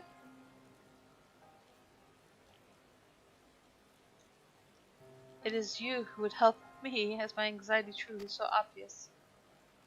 A burden shared is a burden eased. Pray tell us of thy troubles. Those little fellows do look like good listeners. I'm an engineer, you see, and what they say of the ship, that it's the sum of decades of Charlian ingenuity, and it's built with peerless, elegant technology. It's all true, but I know that none of that's a guarantee. We've never before launched a star-faring vessel, let alone flown it to the great expanse. All the tests we've run have been on the ground. Only operational personnel and cargo will be aboard for the first voyage. But even so, if it fails us, then what can we do? If it doesn't, it could fall apart on the next flight, or the one after that. We've done everything we can to prevent that from happening. But it hardly matters. We thought the Etherburner's design was flawless too, and look how that turned out. Thou art familiar with these most daunting technologies, thus dost thou hold the power to allay his fears. Oh, I'm not sure about that, but, well, maybe you could tell me if there are any aspects of the ship's design that you're especially worried about. Our ability to walk about and perform our tasks, for one. I've devised a means by which to employ gravity, a spatiotemporal spell to regulate the environment. But what if it's not strong enough? What if everyone floats away and begins crashing into things as soon as we've left the star? Ah, gravitation. Maybe it can be of help after all. Up there is not so different from down here, you see. The same rules apply. And if you consider them as part of one great big cosmos rather than separate places.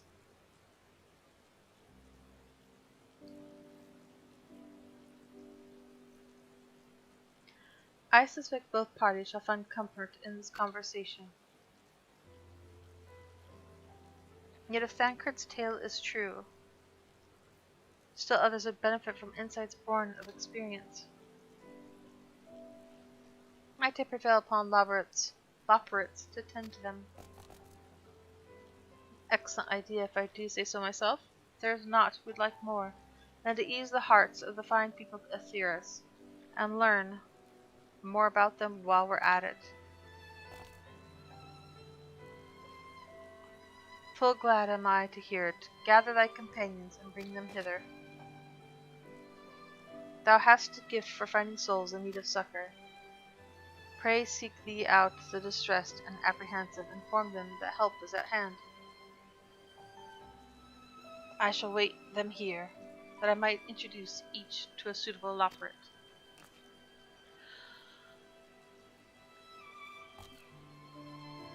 Oh, I do so look forward to that, a place for every Loporit, and every Loporit in their place.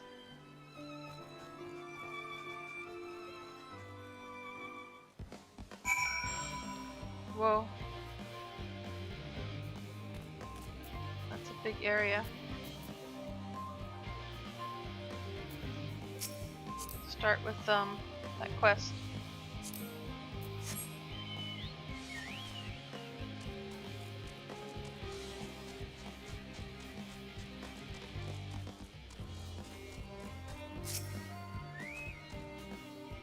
Concerns? Nah. She's coping well.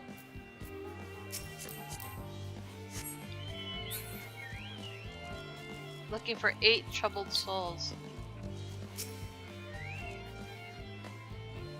What am I thinking about the medical facilities of the ship, of course? I designed them with the assistance of our sages and chirurgeons, but to imagine every illness or injury that one might face in that great expanse is beyond any of us, to say nothing of the effects that living out there indefinitely might have on the body. The crew from the moon. Why did I not think of that?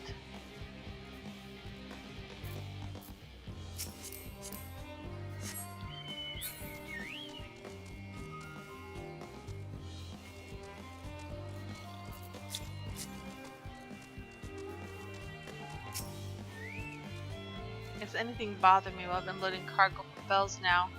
My back feels like a void sense played it as a piano. My knees and my feet as drums and cymbals too.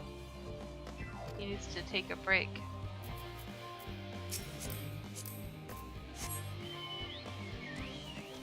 He's not one of them? Oh, they're hiding. I hate that. Oof! Walls are so tall. Ponderous mathematics. The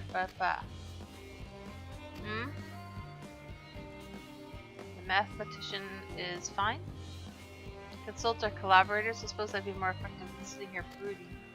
I'm attempting to calculate how much cargo we can consolidate into your ships. Should the ether burner make it replacement infeasible? There are simply too many variables. If this, my brow will burn inside out, but perhaps our lunar associates will have more insight into how much weight constitutes too much weight for our purposes. Thank you for letting me know.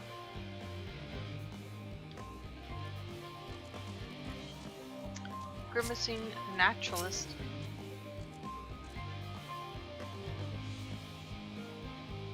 Hello? My face? What's wrong with my... Ow! Perhaps I am a bit tense. I was tasked with ensuring that the proper fauna and only the proper fauna are brought with us to the moon. However, the suitability of a few species is still under debate. I can hardly make any decision myself, and I know so little about the environment up there. Including the Loporits in our discussions is a wonderful idea. I absolutely will, thank you. Perhaps our biology itself might offer some clues as well.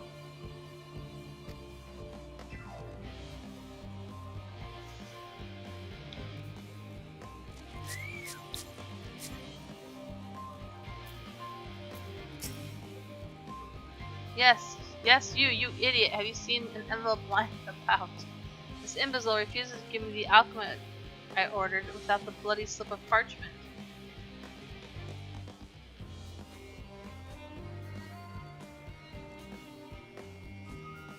Unless your friends have a spell to make me remember where I dropped my damned envelope, I doubt there'll be more help to you. I doubt there'll be more help than you, and you've wasted enough of my time already. It would be unfortunate if all involved in this conflict to inflict this man upon the Loporits. Okay. Capricious researcher. I have 3. Aha, the end of the world is nigh, yet the work goes no faster. Schedules are such temperamental things, feasible one moment, utter bullocks the next, and yet I've never felt so alive! Only sleep can save her.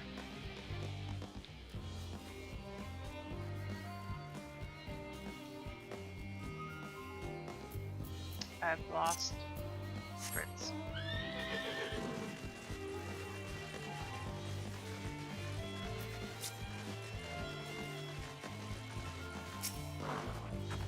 This is that vexed veterinarian. As you turned, I can't thank you enough. I know they may not look like it. The trolls are really quite intelligent indeed. They are an intrinsic part of the woodlands of Labyrinthos and keep it healthy and thriving. Though we've a reasonable responsibility to put down the more violent ones and unruly ones, most trolls, such as this one, are kind, docile things.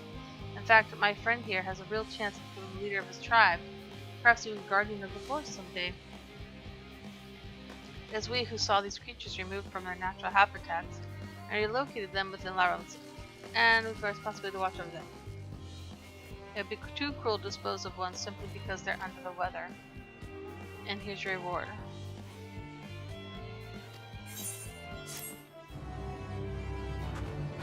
Now slightly more the wind.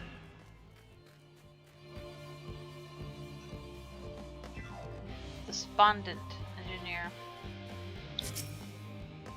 Just leave me to my misery. The forum can appoint someone else. I apologize. I simply don't know what to do. How am I supposed to pilot the Ark if I'm already falling apart under pressure? You know a starship pilot I might speak with, truly? Well, then there's no time to waste. They can help me prepare this monumental task.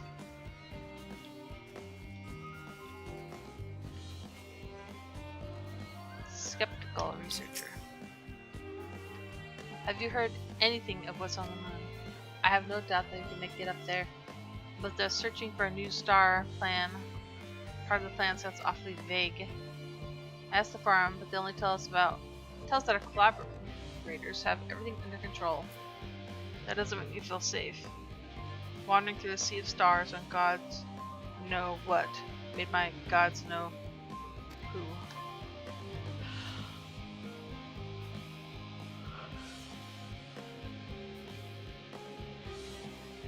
I mean to say, I can speak with them directly. Great.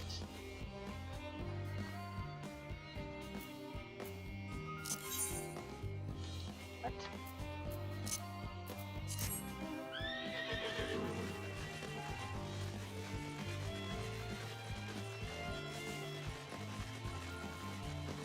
This guy doesn't need me. I'm fine.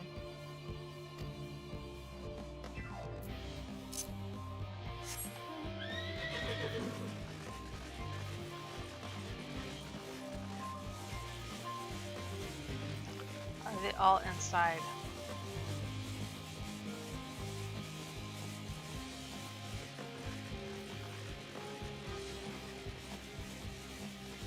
Looking like yes is the answer. Oh good, there's a door over here.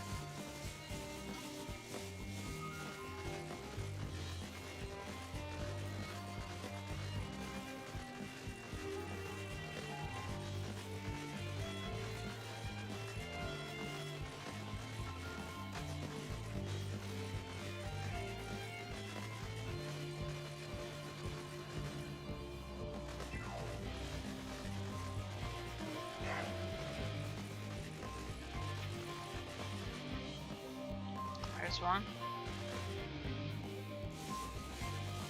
Hyperventilating engineer. My chest is tight. Am I dying? This is what dying feels like.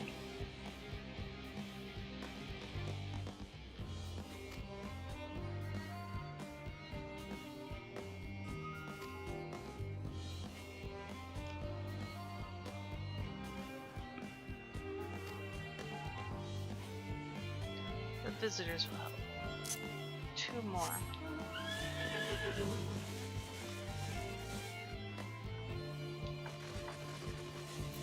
Distracted researcher.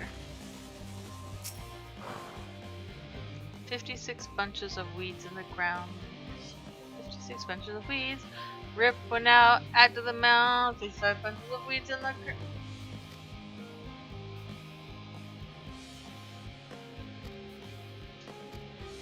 Not neglecting my duties. Pleasant conversation partners and oh so fuzzy. That does sound like a much better way to relax. Seemed okay.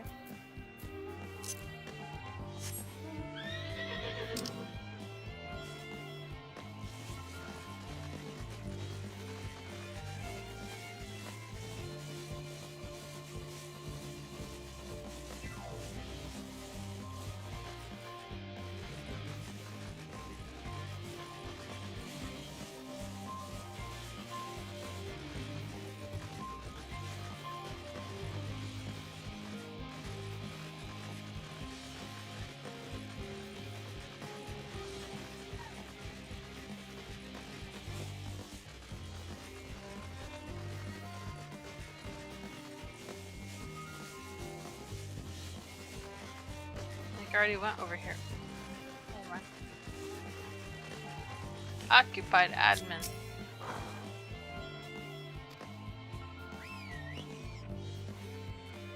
What a lovely idea.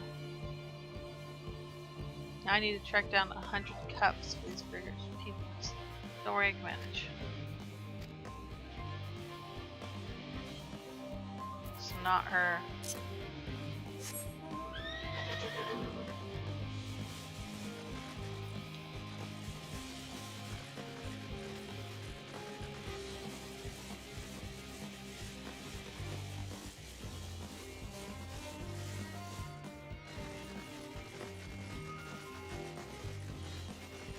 person is still in a cutscene.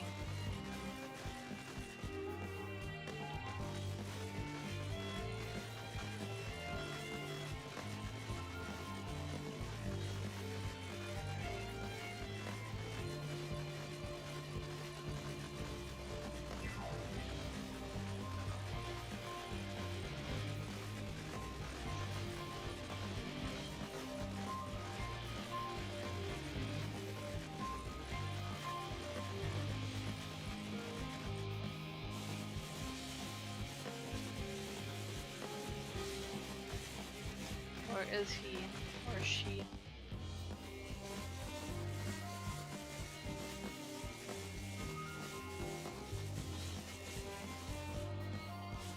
Can I go on these homes?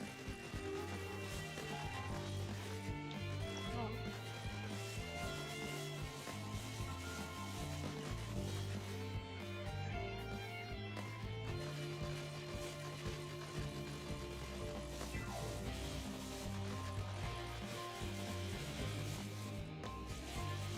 Go. Unconcerned though. Waiting for a delivery. Darn.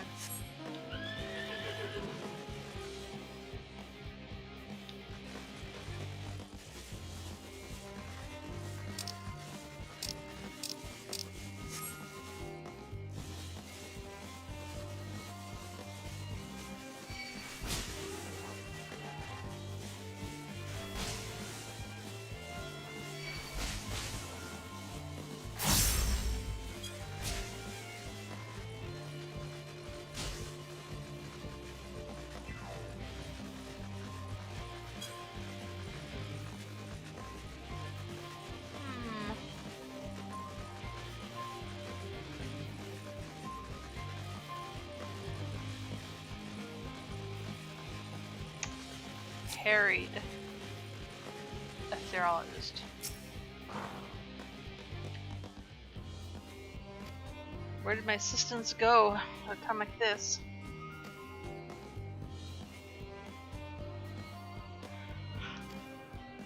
But bunnies are willing to help, why didn't you say so? At least they haven't moaned about how they checked 24 times already. I haven't slept in weeks.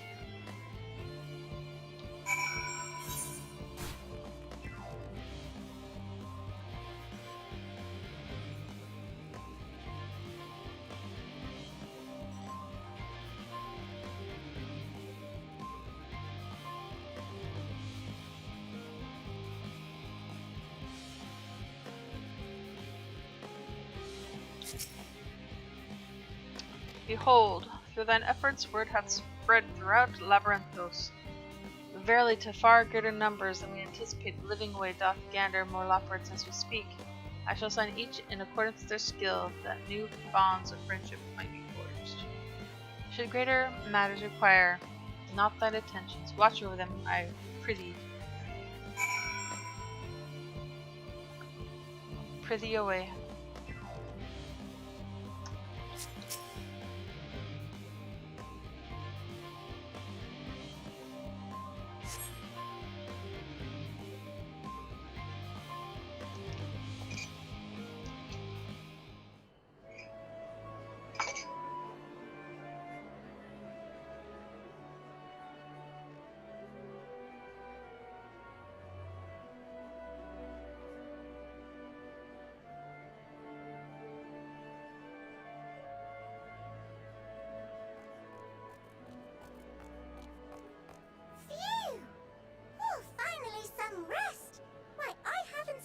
So much in, well, in forever.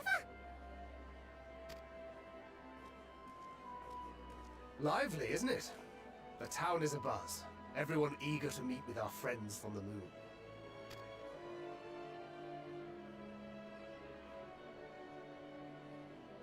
'Twould behoove you to consult with Sleeping Way. As our moon's pilot, his advice should be most pertinent. I'm impressed. Truth be told, I struggle to tell one from another. No offense intended, of course. None taken. After you and your friends left Mare Elementorum, We spent no small amount of time with your Urianger. Oh, the conversations we had. He told us all about Atheris, answered our every question, no matter how trifling or trivial. Look! Every page filled to the margins with knowledge. When I first arrived, I was struck by how little I knew. It was daunting. But then I realized that, were it not for Urianger and his teachings, we'd still be stuck on the moon, gazing at your world and wondering what we've been missing.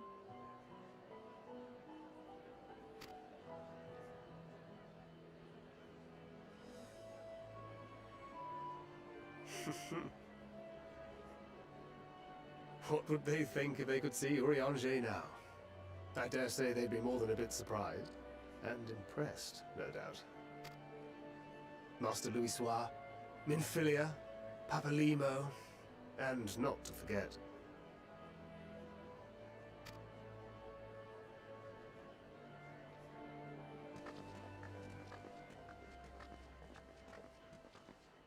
Oh there.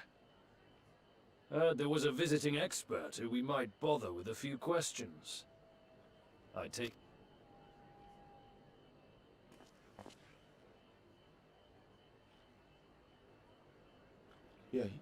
Yes, I am.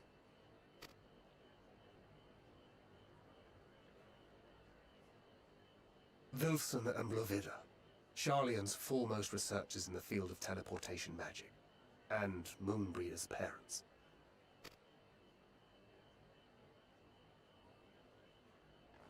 It hath been some time. Tis good to see you in good health. Likewise, old friend. Blovida and I were most honored to answer the call. Never expected this reunion, though, did we, dear?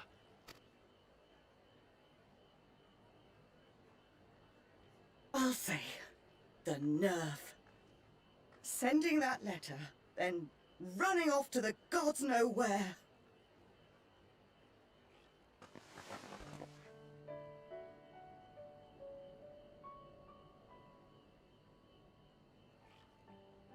Do you have any idea how worried we were? I'm sorry. 'Twas remiss of me not to deliver the news in person.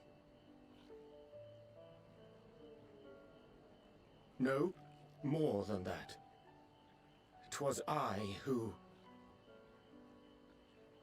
Our daughter was disillusioned after Master Louisoix left her behind. The day the Scions called upon her was the happiest I'd seen her in years. She made her every choice of her own free will. No one could have ever forced her to do otherwise. Don't blame yourself for her death. Celebrate her life. You know that's what she'd want. If there is one thing we resent you for, it was that we could not be there to mourn her with you. Reading the words you penned in that shaky hand, we must have cried as much for you as we did for her.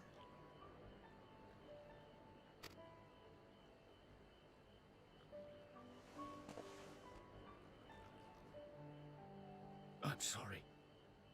I truly am. I knew not what to say. Knew not how to express my feelings. The poems and platitudes of wiser men, musings on sadness and loss, studied and memorized, and meaningless in the moment. Silly boy. We are all powerless before such grief. Even now, try as I might, the words escape me. But in our hearts, we know, we always know.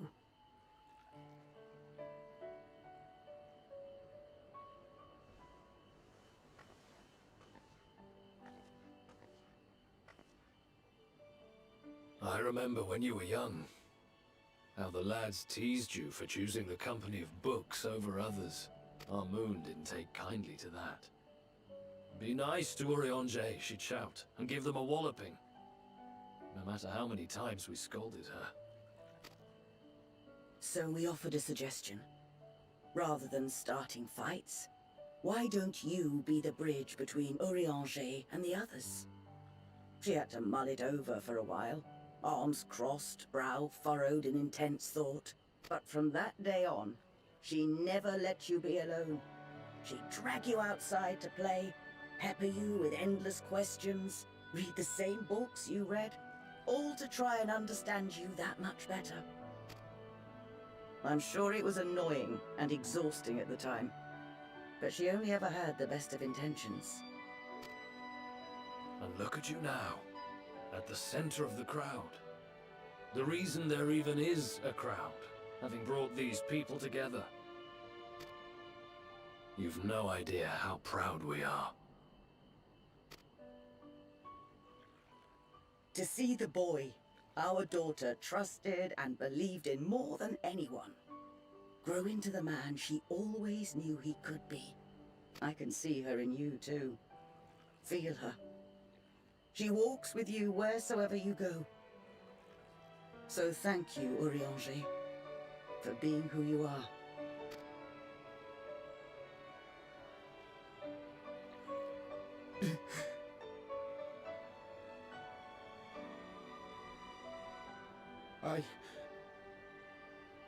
I think I can feel her too.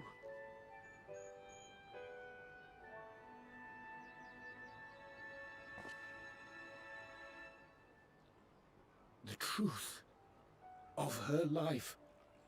Not sorrow, but hope and love.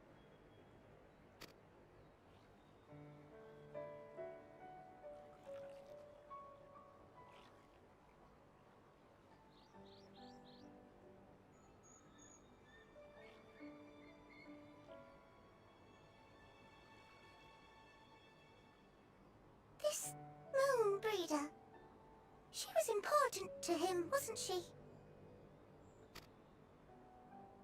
You could ask the man himself. Oh, no. But watching this exchange reminds me how much I've yet to learn about your world. And its people.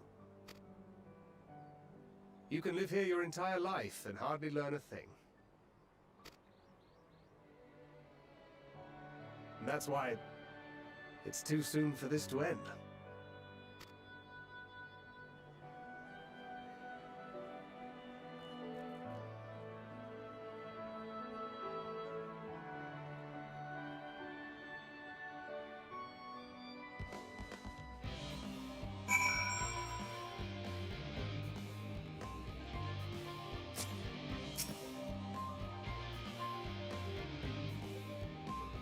Be assured that I'm fine.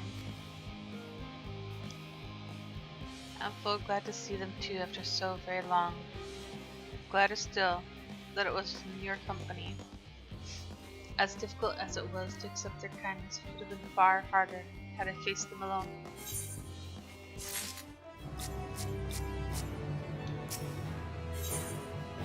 Hither and yarns.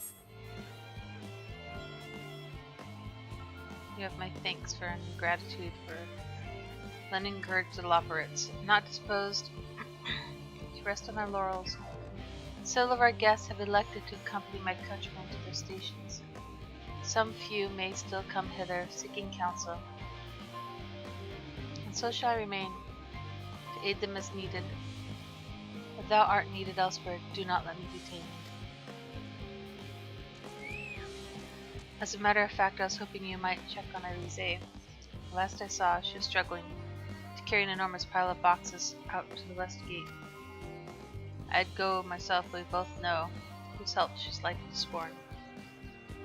Not to mention that, much to my misfortune, I can think of several other things I ought to be doing until later.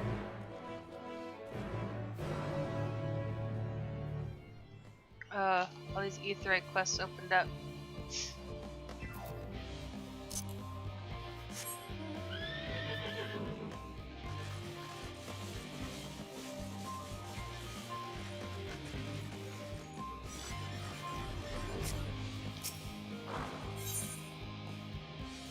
The lad in Labyrinthos.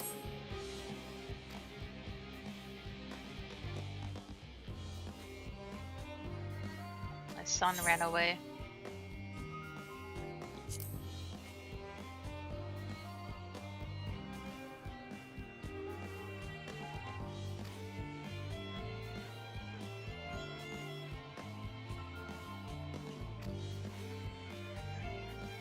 Blah blah, he had a baby. Now he lost it.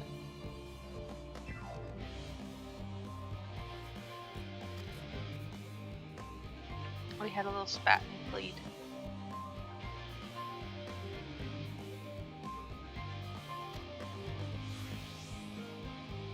It's more likely to listen to you.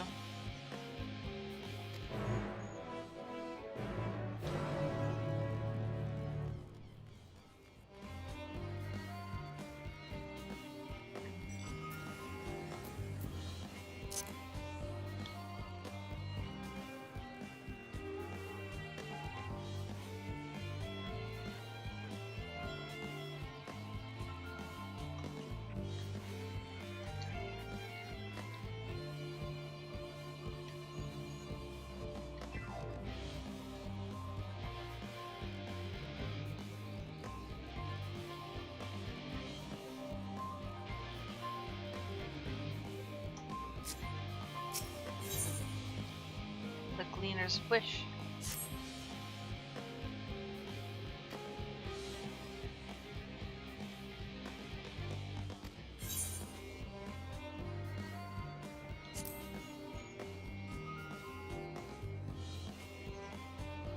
You have traveled quite far indeed. You should do nicely.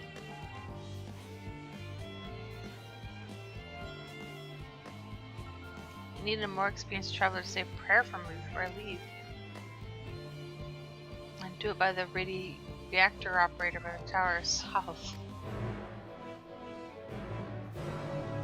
It's weird.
Crystal. You want me to crystal, not pray. Lanterns light the way through the darkness, a tool which can mean the difference between life and death. They are synonymous with safe passage, and as such it's become custom in recent days to imbue the crystals inside with the prayer of a more seasoned traveler. And today that traveler is you. Simply face the crystal and pray for the safety of the traveler to be, if you will. Okay.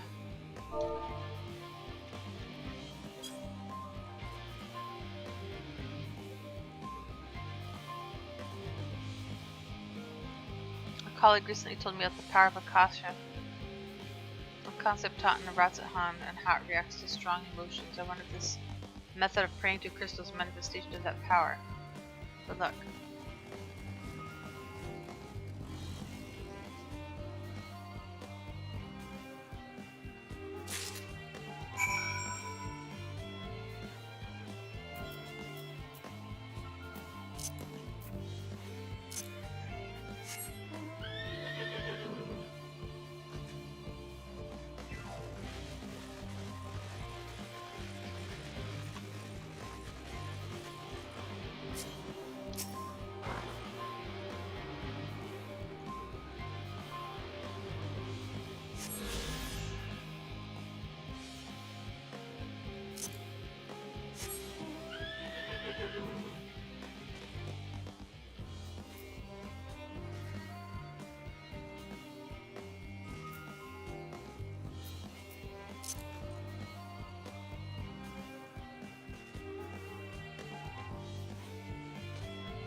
isn't right here and I'm not going home. Why didn't you tell me about it?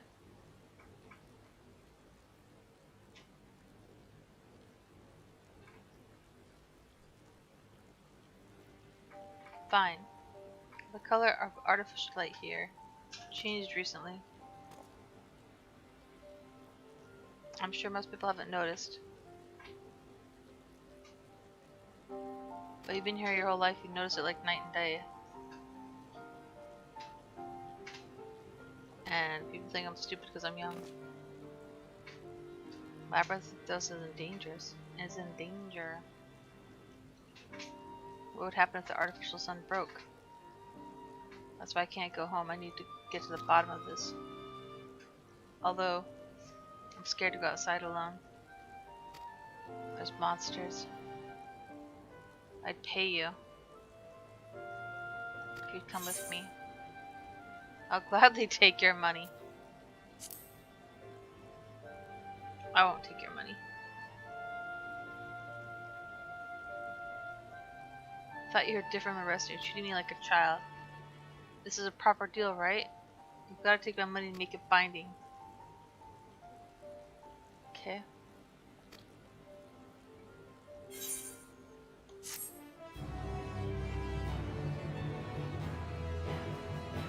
This little side quest is like the sun is going to explode.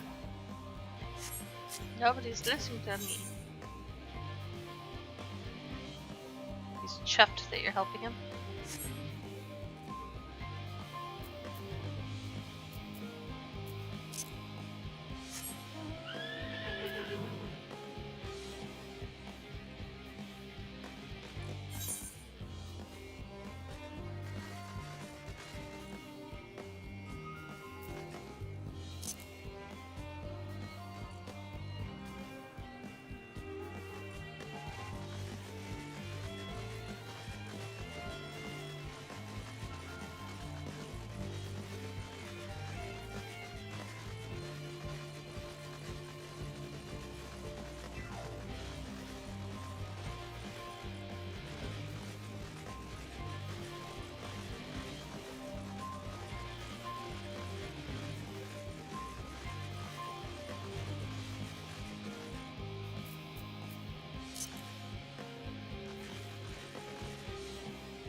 boxes.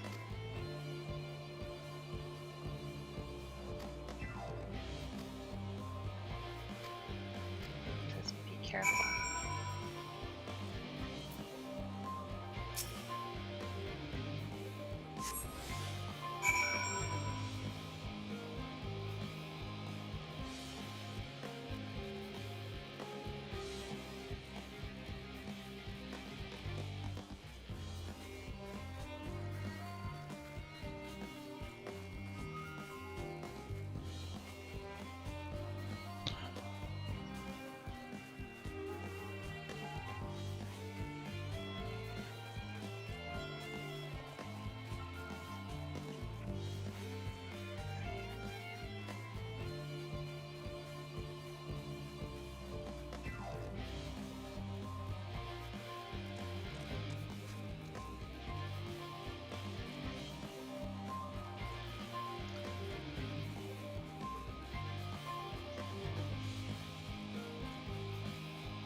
Thanks.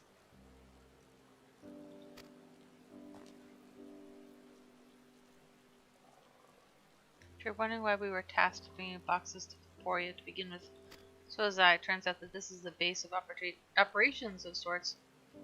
Those with final say as to what is included in the ship's manifest can be found here. Father included, I suspect.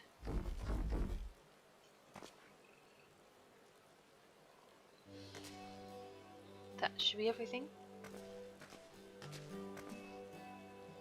You carried all of that at once. Are you trying to injure yourself? Oh hush, they're lighter than they look, and not everyone has your delicate arms. I suppose we should let someone know that we've finished. Theopaldon is in the courtyard. We can report to him. And why don't you come along? You should get credit for your assistance, at least considering where we are. You might even learn something interesting.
never ends, does it? What can I do for you? We've brought some samples from Charlene Hamlet. Series 110. Crates are by the entrance. Thank you. You're Forschelnaut's children, are you not? Yes. You're well acquainted with Father, I take it. Quite. We've been friends. I've been friends with parents since the days in the studium. I remember when y'all were yay high, waddling hither and thither. Clearly it's been quite some time since we've met. 'Tis good to see you again, wielding your father's knowledge no less. You knew our parents when they were young. What were they like? Pray spare no detail. This is blackmail material. I should like nothing more than regale you. Alas, I am meant to be in charge here, and realms of paperwork are want for submission. We can help with that. In exchange for the sort of stories our parents would never willingly divulge, of course. Very well then, there happen to be 3 sets of documents in need of delivery, so how about you each take one?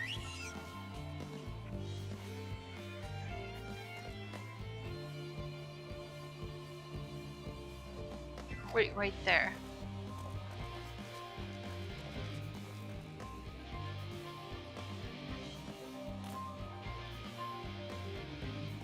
You'll find former representative waiting to collect these near the southernmost structure. I hope I haven't kept her waiting too long. Never mind Alfano Denalze. I'm certain they'll be back soon enough.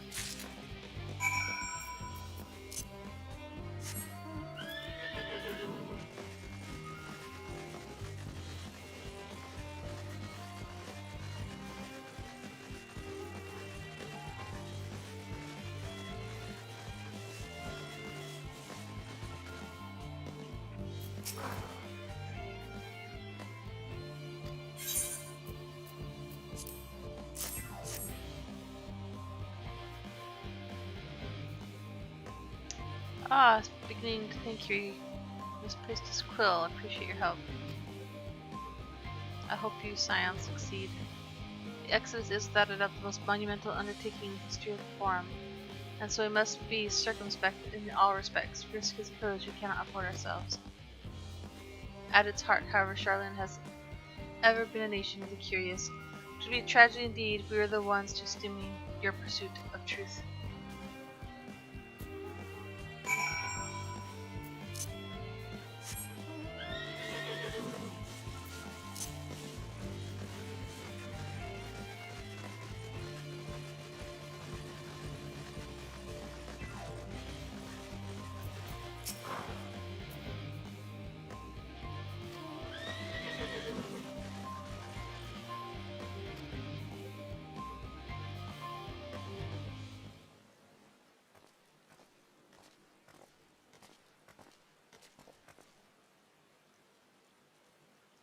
We return, with not a scrap of paperwork remaining on our persons, you will note. You both have my thanks. I'm sorry for doing that. Even as a babe, you struggled out of your swaddling clothes and... That is quite enough of that, thank you. Those compromising stories of our parents that we'd like to hear. To reiterate...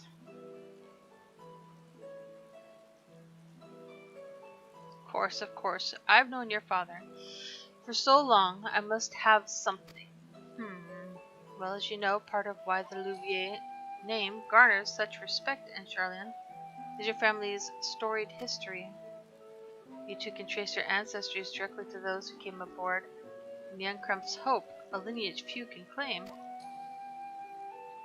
I've never thought much of it myself. It's not as though our forebears founded our nation. They were simply there when it happened. Nevertheless, it has traditionally been a point of pride. 'Tis why Nyamkrump's announcement, "Renounce the ways of war and pursue enlightenment through knowledge and reason," has ever been our family's creed. Until your grandfather's time, Archon Louisois looked not to Nyamkrump's words but his deeds. He asserted in defiance of his peers. that choosing to save the great and the small from the rising tides was the true mark of our founder's virtue. Perhaps it's his expertise, his knowledge of ancient prophecy and the fall of civilizations, led him to conclude that to eschew conflict at every turn was to consign mankind to his own doom. There will ever be conflict and calamity that follow thus. To ignore the plight of those one might conceivably save is not wisdom, it is indolence. You remember his words well indeed. Archon Luswa lived by that personal creed, and used every means at his disposal to bring succor to those in need, Charlene or no. No one loved and admired your grandfather more than his son. Yet Fauchelevent could not reconcile Luswa's deeds with the philosophy of their forebears and his peers, a philosophy in which he believed so fervently, yet made a pariah of his father.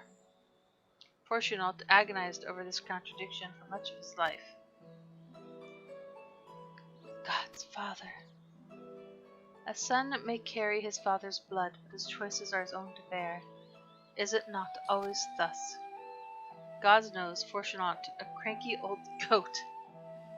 So I'm sure you butt heads often enough, yet even so, you must know that you are constantly in his thoughts. Every moment of every day, and that is not an exaggeration in the slightest.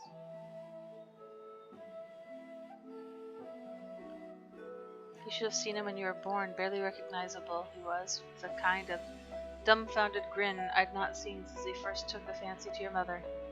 He was practically skipping when he told me the news. Take my word for it, he loves you to an embarrassing degree. But he's also frustratingly single-minded. Once he's decided, that's a given, action is for the best. He will stay the course, no matter who or what opposes him. A profoundly annoying habit when you're on the other end of it, as I'm sure you will agree.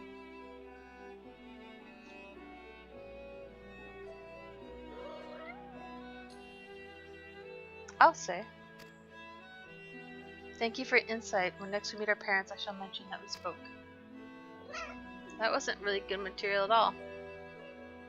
Try not to get me into too much trouble now. I need the form on my side.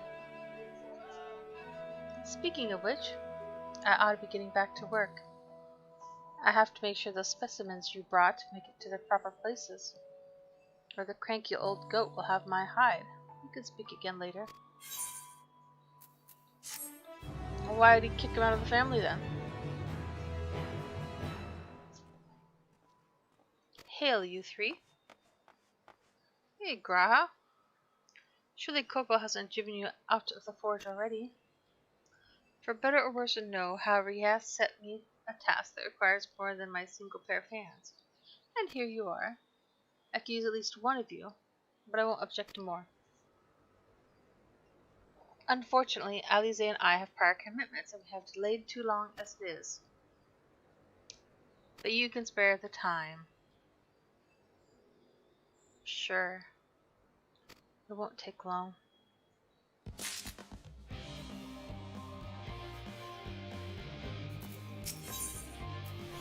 Once forged. Oh, look how close I am to 89. In the event of that hour, and I quote, the promised heap of adamantite falls right out of the bloody sky and into my lap. Master Coco wishes to be ready to put the proverbial hammer to anvil at a moment's notice. To fabricate these parts, however, he needs the flames of Coco's forge to burn hotter. He sent me to increase the amount of ether being funneled to his furnaces. The flow of fire-aspected ether in Labyrinthos is regulated by an elemental reactor south of here, to which I have borrowed the key. The adjustment will require 2 people to carry out safely, but I can explain the process when we arrive. This is where we part then. We'll see you in Charlie and Hamlet once the adamantite arrives, if not before. Wouldn't it be funny if you actually needed a second person? This way then. 11 has a lot of partner stuff that you have to use other people. I mean, yeah, you have to use other people in dungeons, but I'm talking like events.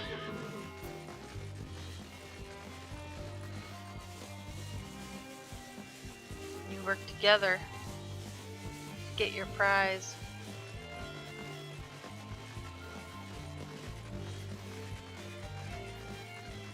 Oh wait.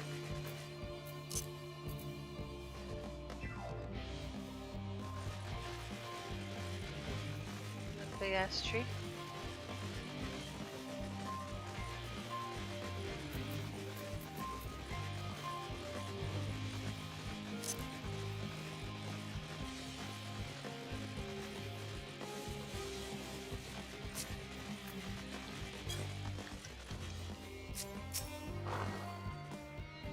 The reactor is housed within this facility.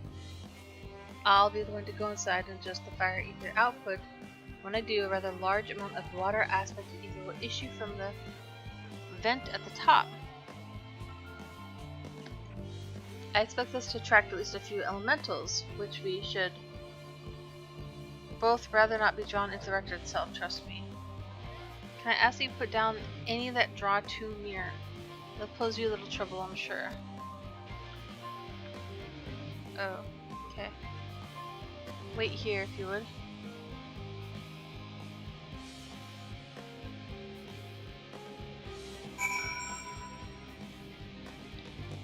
Or over here.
More?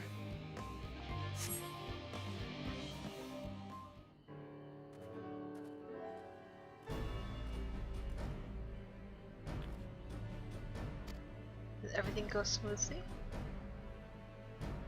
Thought as much. No major complications to speak of inside either. The water ether appears to be venting properly.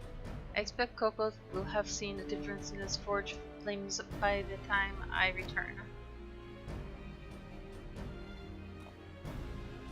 Since I have you, there's another matter I thought to discuss with you.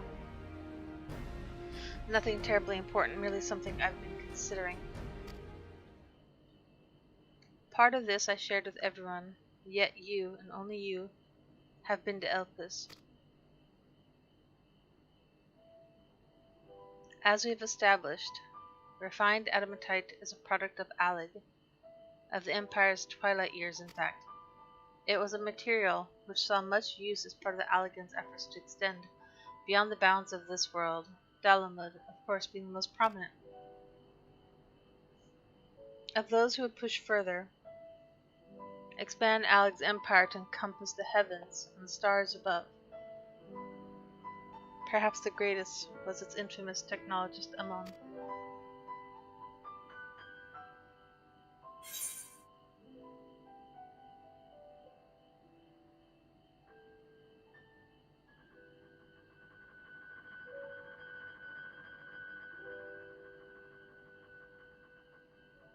Did he remember his life as Hermes?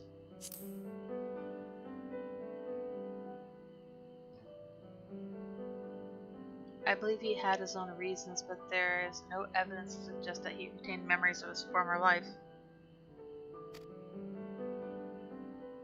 He only joined the Ascians once the Empire was all but dust, as you know. If not his memory, though, what drove him to pursue the idea with such fervor. This may seem far-fetched, but what if souls, like minds, have a personality, so to speak, a natural disposition towards which they are inclined? We know with relative certainty that it was the gross decadence and inexorable decline of Alec that moved Amon to resurrect Emperor Zondi. The Empire's people spoke lightly of death and destruction, experimenting on those they deemed beneath them to fill the emptiness in their hearts. In facilitating Zondi's return, Amon provided these languid souls with the means to free themselves from the mire of their own indolence. Or would have, had not Zandi been convinced by his own death that life itself was meaningless. Amon's desire for his countrymen to conquer the heavens could only be a means to the same end, to instill the people with new purpose. Like Hermes before him, Amon was appalled by how those around him lived, but could never bring himself to believe that those lives were devoid of meaning. And both of them sought that meaning, that hope in the distant stars. Such is my theory, anyway. Ultimately, it is the consequence of their actions which matter. Their motives are of no moment, and yet, to reach those stars on wings of adamantite, to travel to the ends of creation and beyond, the promise of hope everlasting, that much I do understand.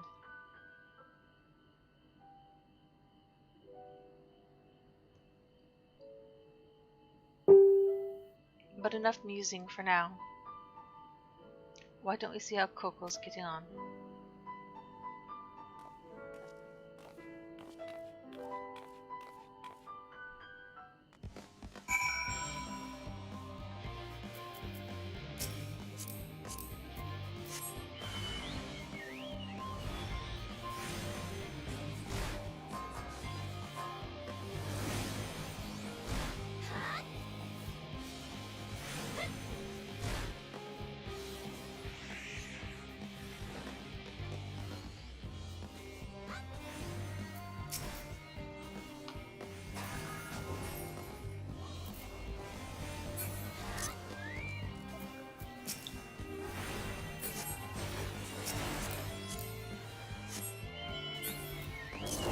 Get out of here.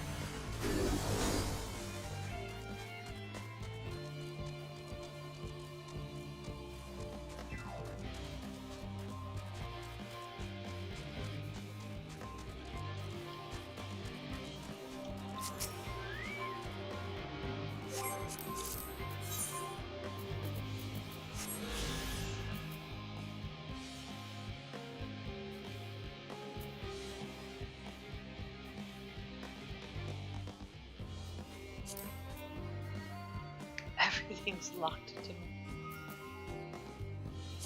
Cry.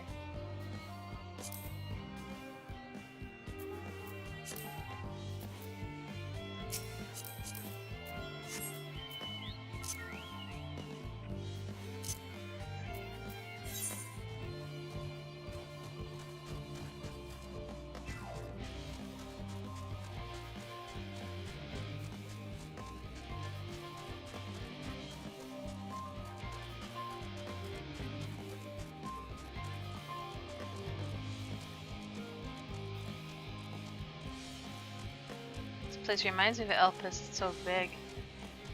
Clean. Not as pretty though.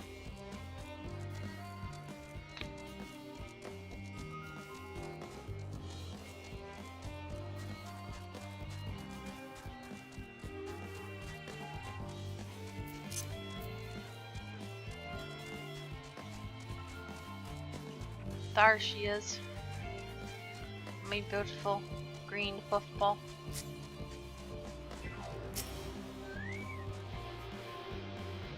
We could have like a costume that's an ether current that would really mess people up. Just chase people around you and just stand around like, oh, my these are right.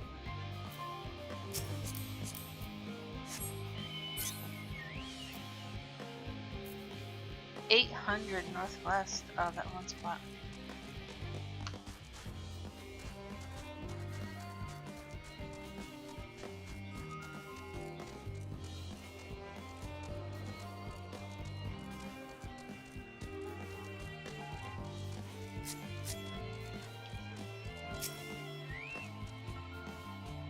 Phew, feel those flames ablazing from here.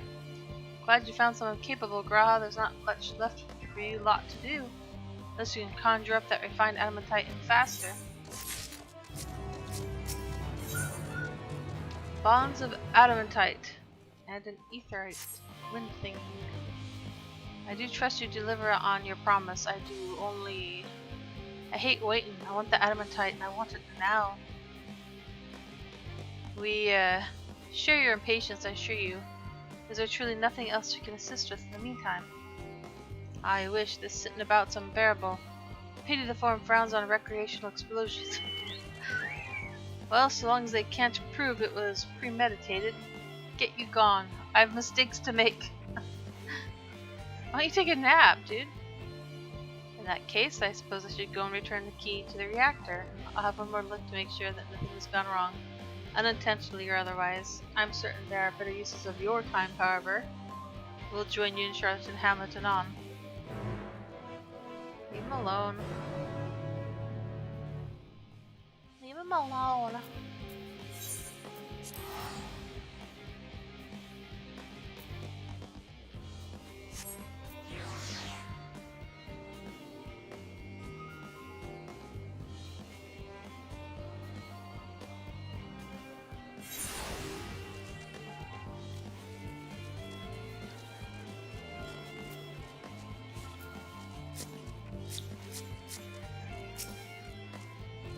If you wait here, your companions are gonna show up sooner or later.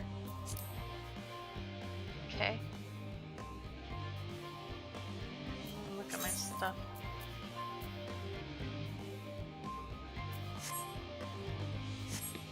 Oi.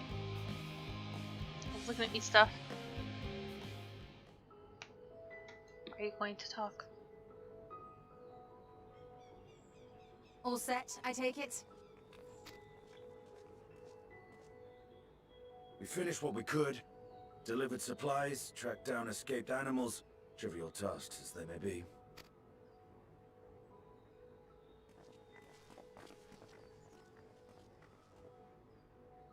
That's enough, don't you think?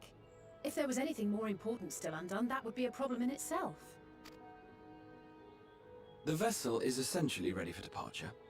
All that remains is to load the final batch of supplies and see everyone on board. Once we've readied the ether burner, that is. Ah, had a feeling we might find you all here. Our consultations with the Loperates, too, have run their course. Pleased I am to say that our researchers' concerns have for the most part been allayed, though some insist on making adjustments to the very end.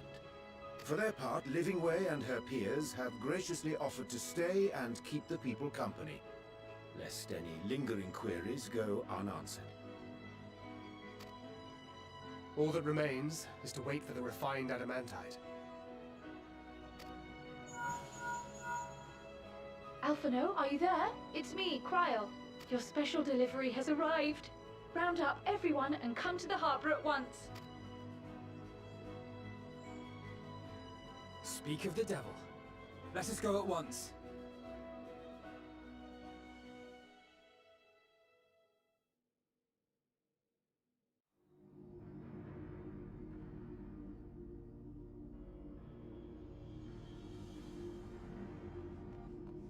Forgive the intrusion, Master Fortuner.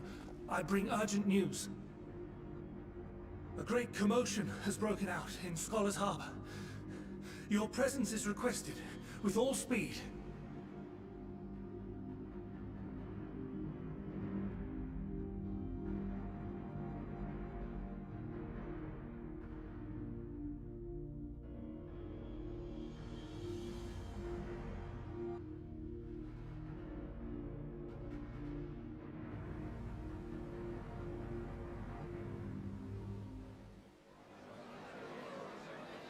Now, where might this delivery be?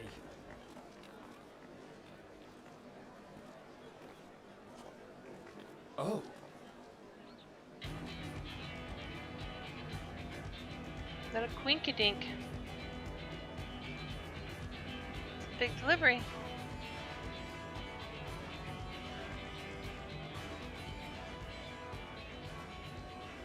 I'm sure it's very important, but we cannot accept these without the proper permits. By the 12! Surely, these can't all be. Oh. Bye-bye. Kate Sith. Bleeding hellfire! They're bringing them by sea and by air. All these folks in these crates. Yeah, Dad. Booyah. If we live, we should give him money. And more on the way. Got your adamantite right here. A bigger haul than any of these sorry bastards brought, and that's no lie. Yes, because you were charged with seeing the shipments from Gridania and Uldar here, along with your own. Give credit where credit is due. Due? Sounds like the sorry whinging of a sore loser. An hypocrite to boot. Ain't no way a scrawny whelp like you took a dozen steps inside a Dalamud shard. I'll have you know I went all the way to the entrance. And furthermore, 'twas my contacts that enabled us to enlist the cooperation of the Sky Pirates. Left you outside so you wouldn't get anyone killed, did they? Well then, credit where credit's due, you did a right fine job sitting on your ass. Yikes. Take that back. Make me. This is our ruffian group. My, what a grand welcome party. Hancock and Saraban. We come bearing relics both sacred and Allegan, as well as a few other gifts that may be of help, to be presented with best wishes from the Eastern Alliance. I myself have come with a sacred relic of Rayson Temple. 'Twas passing fortunate that Senri's dango craving brought us to Kugane. We arrived precisely as Hancock was making his arrangements. Upon learning of your need, we made haste back to Hell's Lid, with our dango, never fear, and consulted with the other auspices. All consented to the lending of Tenzin's legendary Phoenix Blade for this noble cause. Wow. Suzaku and Seiryu were nevertheless worried that it might be lost in transit, however, and insisted upon accompanying me to Onakoru, where I had intended to entrust it to our Confederate allies. I thought instead to give it over to Hancock when we chanced to cross paths yet again. But alas, Seiryu remained ill at ease, and ordered me see the blade into your hands personally, or die trying. Uh-oh. We did, of course, need quite the impressive vessel to get it all here in time. Fortunately, our majestic associates have been more than helpful.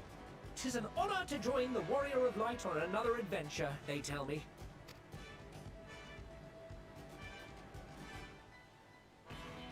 That is all wonderful to hear, but what of the extraordinary cost? I shudder to think of the ransom we must pay for such a bounty. Fret not for your coin purse, young Alphino.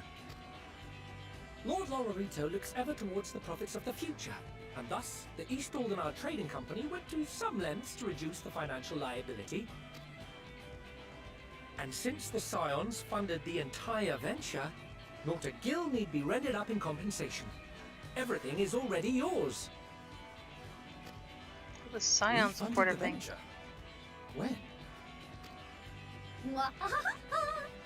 Don't let the name fool you. This coin keeper knows a thing or two about spending.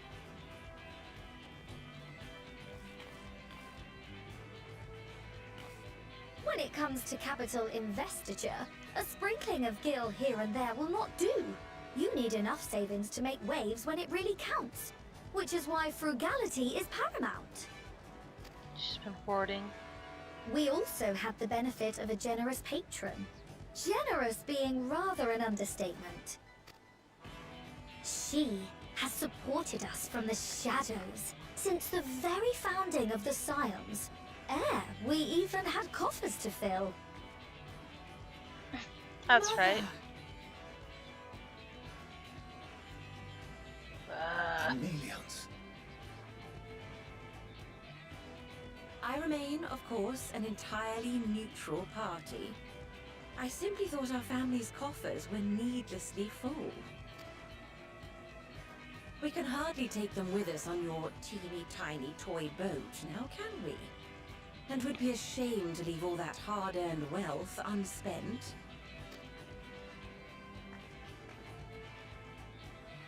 Waste not.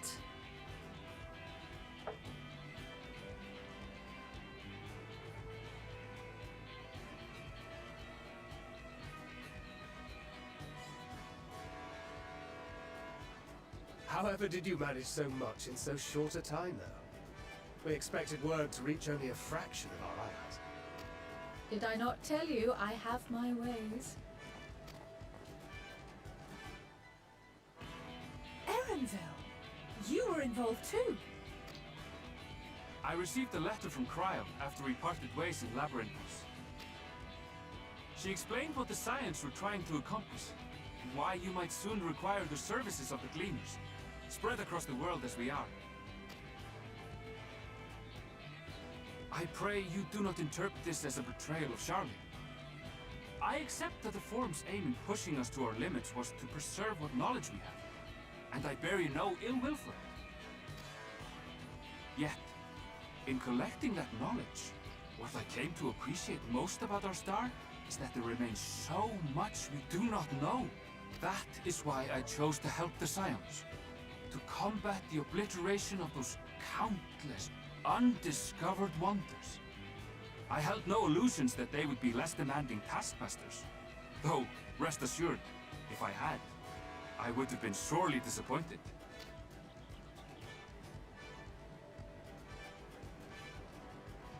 To make a long story short, the whole of the guild ship cooperated to ensure your call was heard far and wide.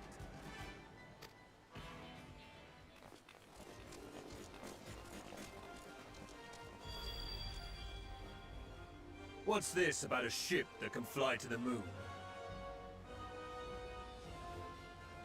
And why didn't you mention it sooner? The one time you don't beg my aid, your problem's a bloody ship that can fly to the moon.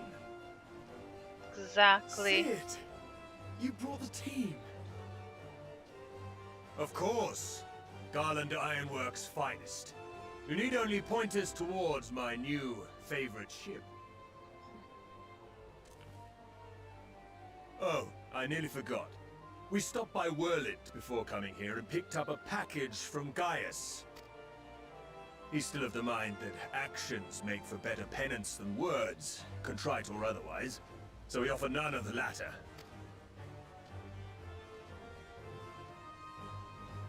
What he sent is an Allegan relic Valens used in his weapons experiments. There's a fair bit of refined adamantite in it too.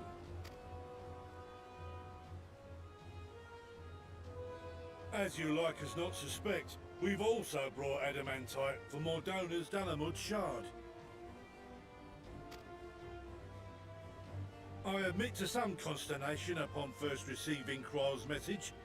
So few Scions remain at the Rising Stones now, far too few for such an expedition.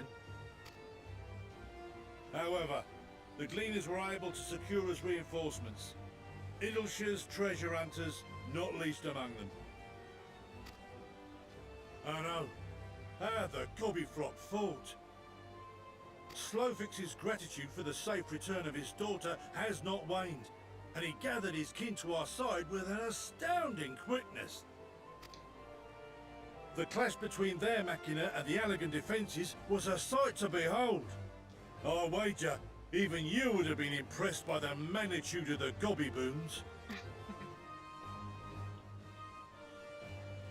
Fascinating as all this is, I fail to see how it explains your presence here. Does Razathan not have more pressing concerns?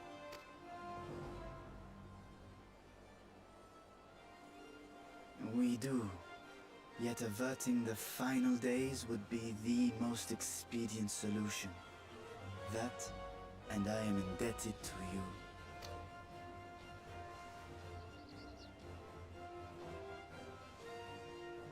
Though they chose to take their leave of Thavnair, those you saved in Galimund remain my people.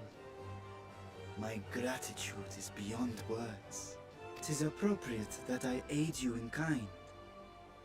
If in the doing we bring salvation to others of this star, so much the better.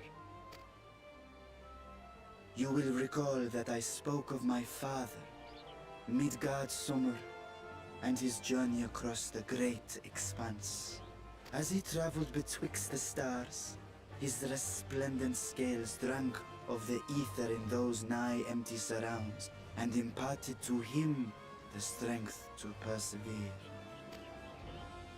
Thinking they might further your cause, I called out to my kin for consent. Ajdaya's answer was silence. As ever, Tiamat and Hrisvelgre, however, responded favorably to the suggestion. My sire, too, stirred from his slumber long enough to speak and say, "Very well." Thus have I brought you his own worm scales. Fit them to your purpose, and seek a worthier fate for us all.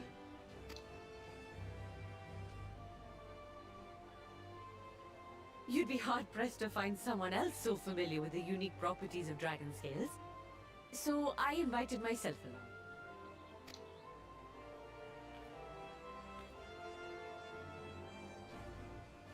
Bugger me, this is so unbelievable. I've gone right back round to believing it again. Forget a 6% gain in efficiency. With all these goodies, we could get 7, no? 10, no? 14 bleeding percent. Think of how far we could go. What we could do with that much power. We could blow up. We could blow up. If Kokol is duly convinced, then it must be true. In which case, the science end of the bargain has been fulfilled. Would you not agree?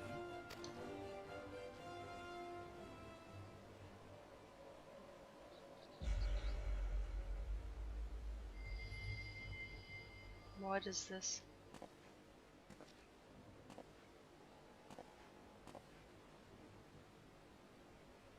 Yes, Father?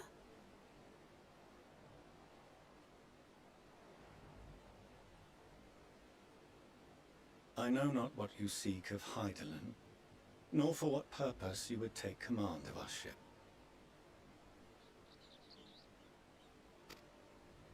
Yet this much is certain. To do so will be to dictate the fate of this star and the lives upon it.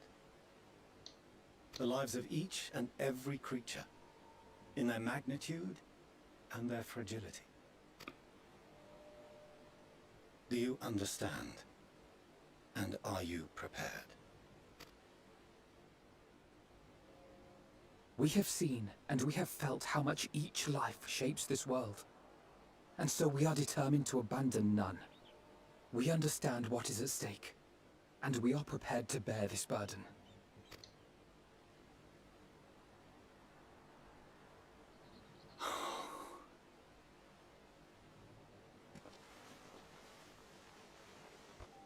Then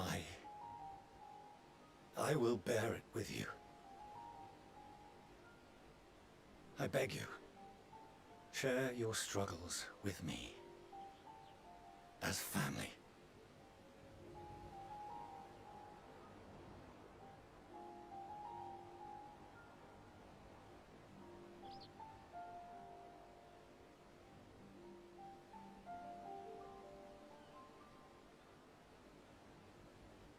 You grasped my fingers with such tiny hands the day you were born. I thought my heart might burst. 'Twas love and happiness beyond expression. Overwhelming. And a conviction so powerful that I trembled with something close to rage.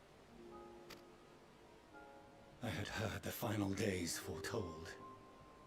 I swore to myself then and there that I would not let them steal your futures.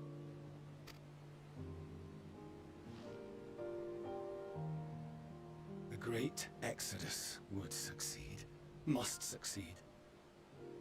No sacrifice or sin was worse than the alternative.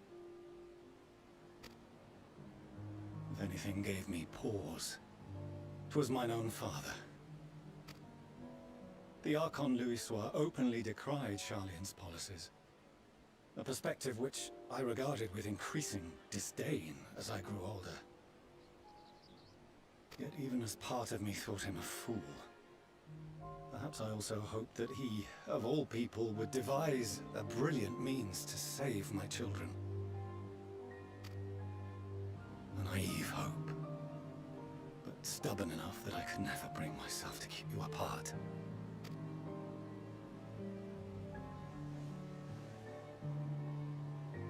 No, that was his doing, when he perished at Carteneau, as we pulled that twisted slab of Dalamud from the sea.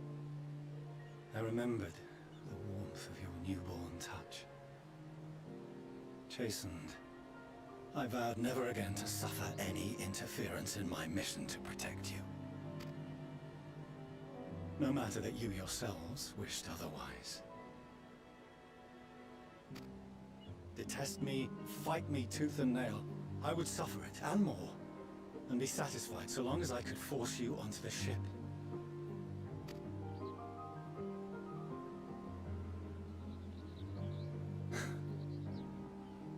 I was wrong. You two have grown so much stronger and so much wiser than I dared dream. You have earned the right to walk your own path, and already begun to do so. Good. Because there are things we care about, and people we love, and none of them is replaceable. Not a one. It cannot have been an easy journey for you to have come so far. We shall be glad to acquaint you with the finer details someday, once this danger has passed. All that we have seen and heard, that we have felt and learned in our travels. Ours is not a kind world, but it is beautiful. Always. Oh no. Are you quite sure that's wise? After all, someone turns pale and flees the room when he sees so much as an envelope containing word of your adventures. Whatever will happen if he learns what you were really up to?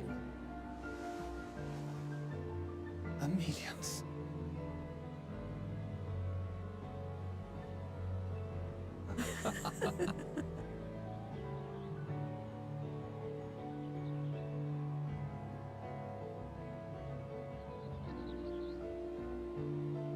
Though I have wronged my children most gravely, I owe you an apology as well. I assumed that it was the Scion's influence that made them so keen to charge headlong into danger.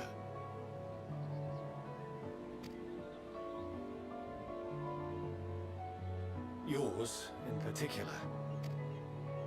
I see now that said influence instead brought them together with the many fine people gathered here today. In which case, I hope you continue to guide them.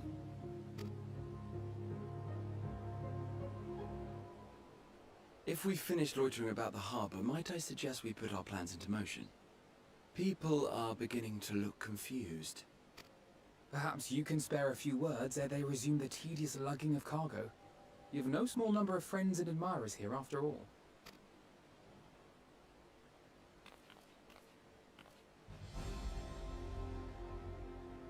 Despite the Asian mask on me.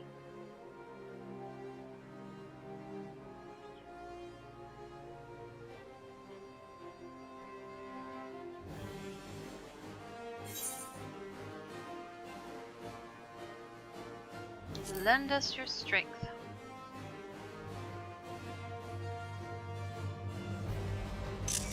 I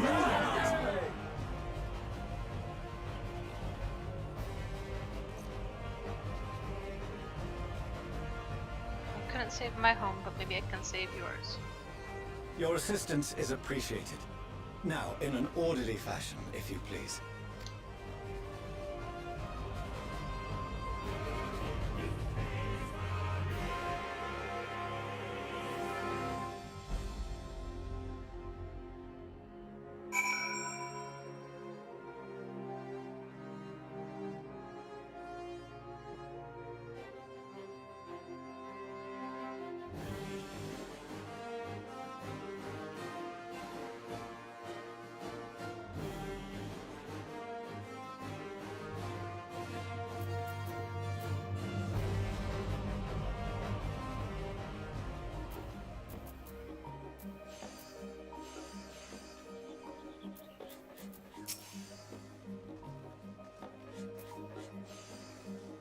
We finally managed to clear the harbor, which means the rest is in the engineer's capable hands.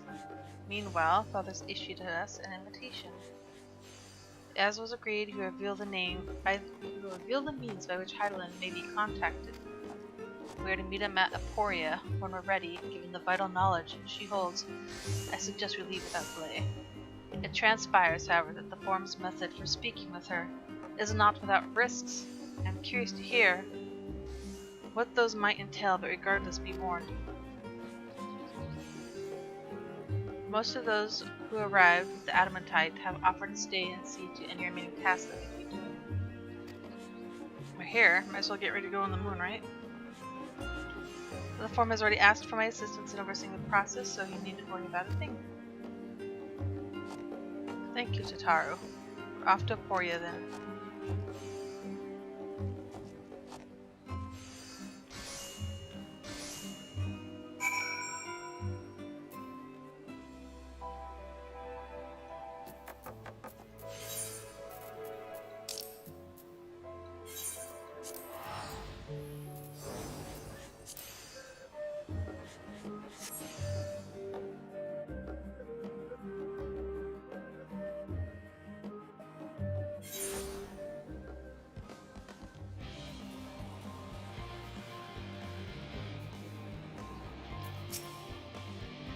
I've already shown the others inside. Speak to Claraline, which is the key.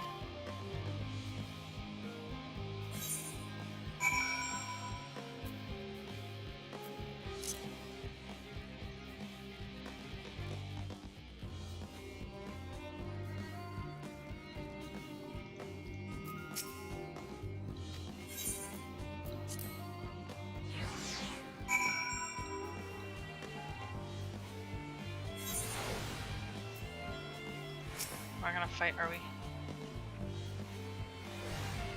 I'm here to proceed to the heart of Labyrinths. And its most closely guarded secret, the Thaumazein. It marks the beginning and end of our efforts, whence we delve to seek audience with the star, and whence we will embark on our journey to the heavens.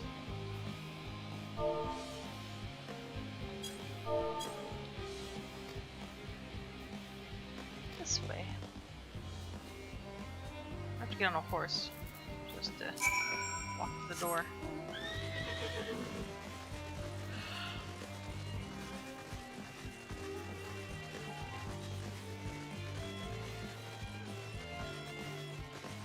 A lot of empty space.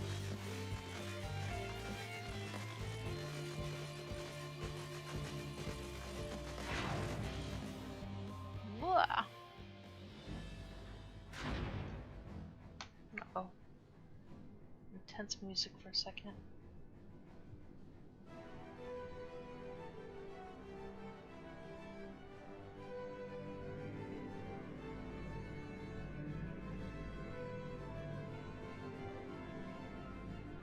It's not what I was expecting.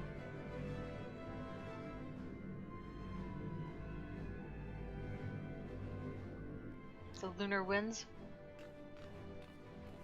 It's definitely going to need a few bouts to get everyone to the moon. Welcome to Thaumazen. Direct your attention towards its center to behold the ark, for which we have long labored.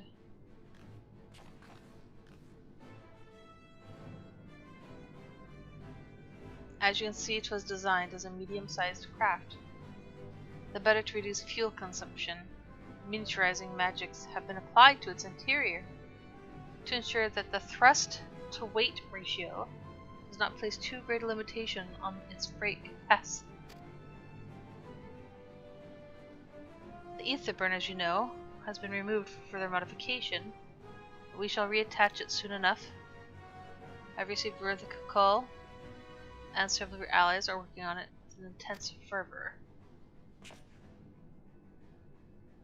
They are sure to see it done. 'Twas by their expertise that many a prior disaster was averted. If anything, I fear they will not afford us much time for speaking with Heidelin ere they finish.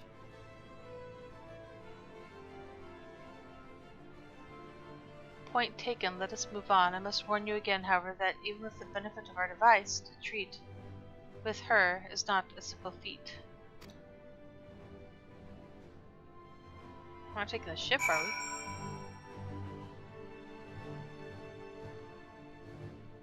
Why is she so weak? I've done what I can do to impress upon you the gravity of what lies ahead. Are you prepared? No! What? I have like 80,000 experience before I can pick this up. What?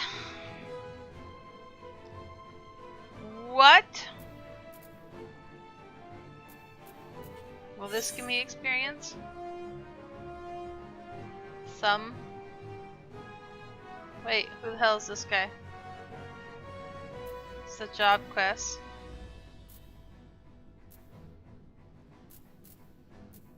Oh. Oh my. Hey, there's no expert.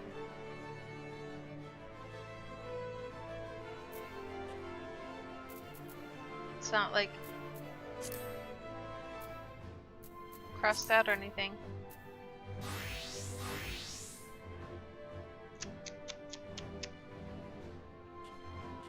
I don't want to do that. What about this? 5 minutes? Are you lying? Alright.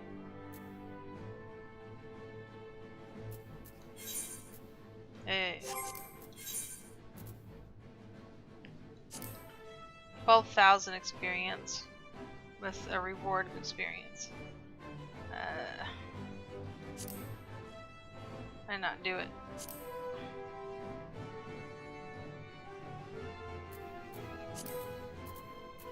Might not do it.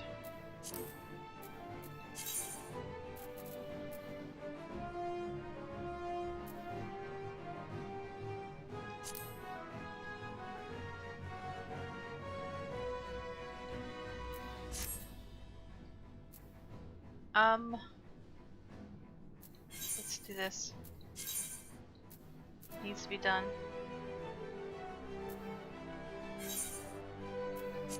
Whoa, this is so far away. This is on the moon. Let's look at the moon. Oh my gosh. That's a lot.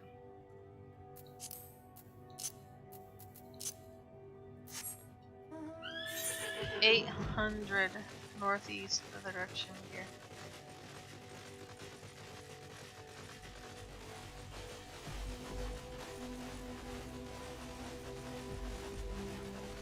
What if I can't get there?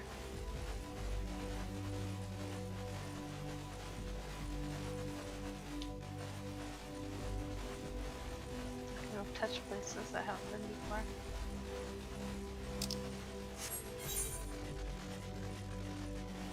Maybe. Maybe not.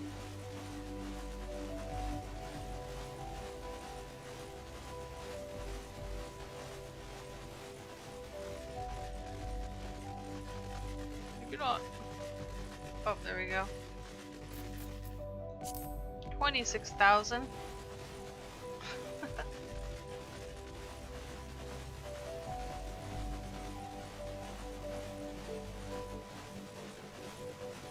They're all up there? Come on. There's one straight north to hell.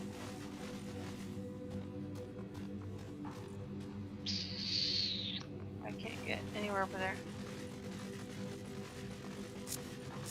No, jump. Jump!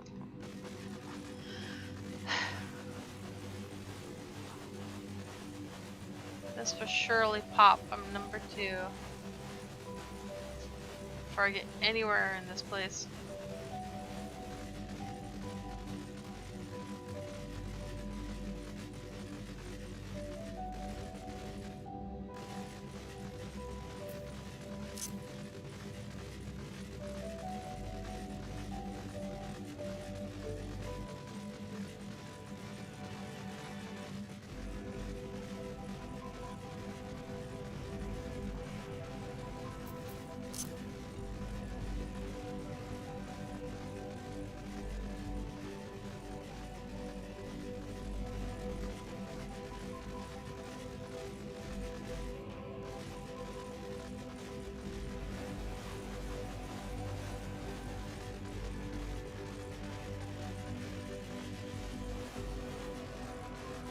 It's bright. Bright boy.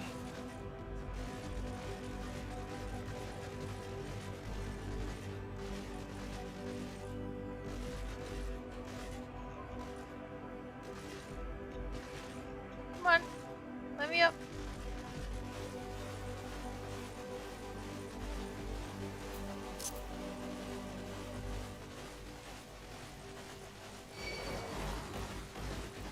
Don't be scary.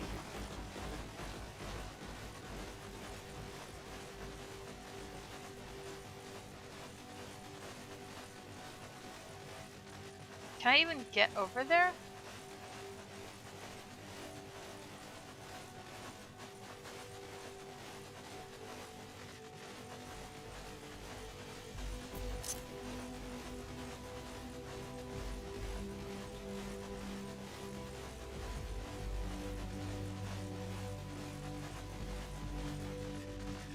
There's a ravine to it. I just traveled.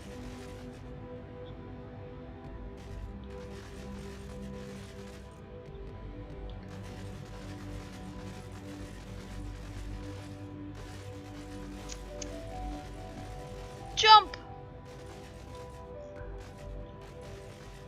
Bridge. It's definitely a place I want to be able to fly.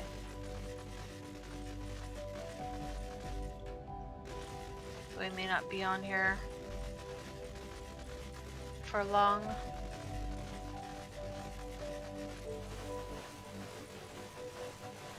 I still might not get it. I'm gonna ask that guy. Bring me up there.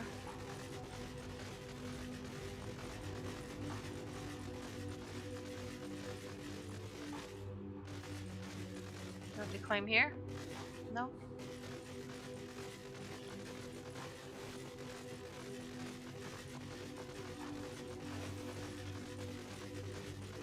Oh my gosh, this isn't looking promising. This was looking unpromising. The opposite of promising. Oh man. How do I get over there?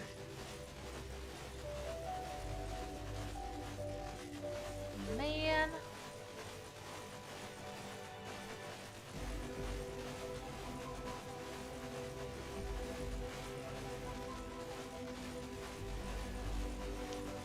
The road is broken here.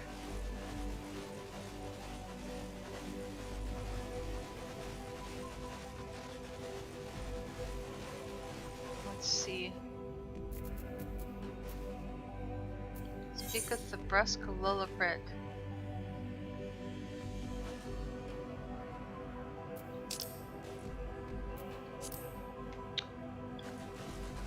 There's a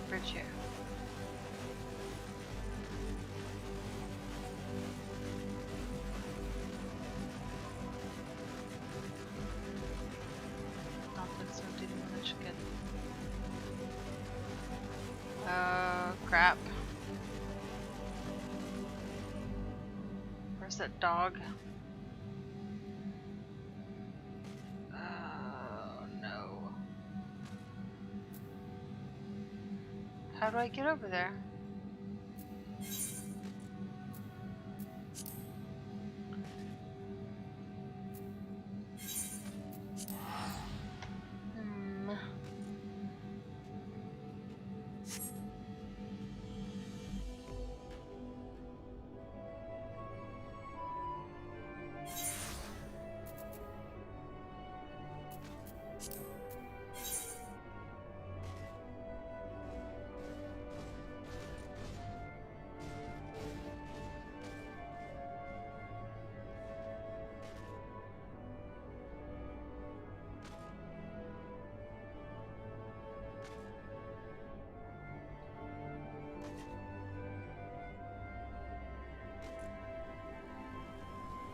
This line. I'm already doing this for forever, aren't I?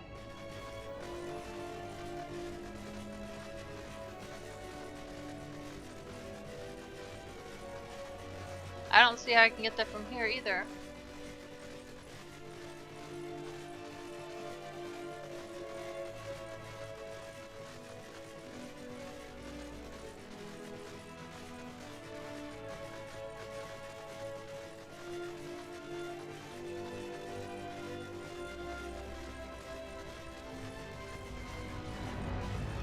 My 5 minutes turned to 7 minutes to 9 minutes.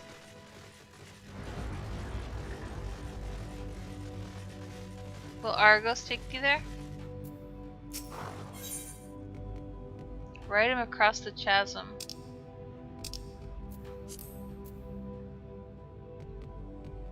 Like, he's gonna take me to the beginning.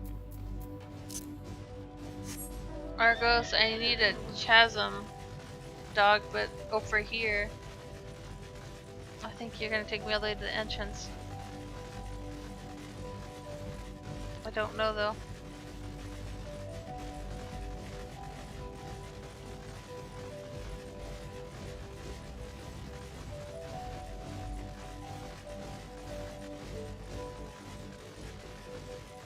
Could just straight up ask. There's a bridge over there. Where are you going?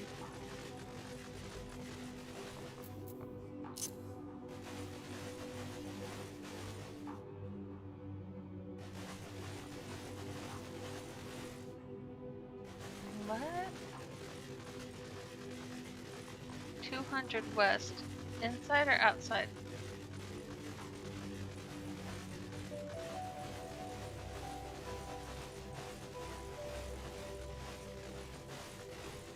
Whoa. Seekers! The emptiness monsters. Oh, that's a guy. I was like, that's weird. Queen Luna Tender. Weird. Thinkers! Always avoid the thinkers.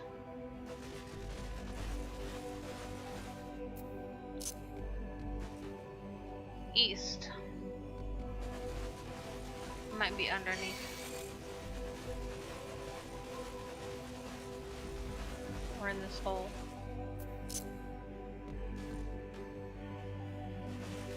$14 yams right here.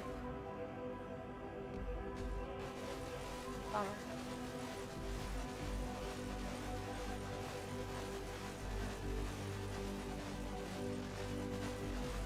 Explore our moon. Boy! Take me over there.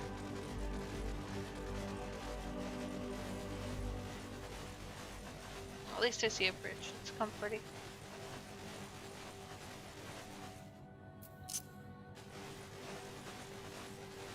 Yeah, that one's wrong.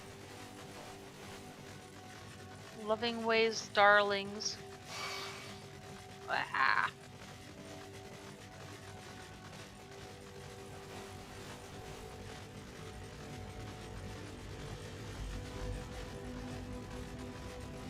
$26,000 experience.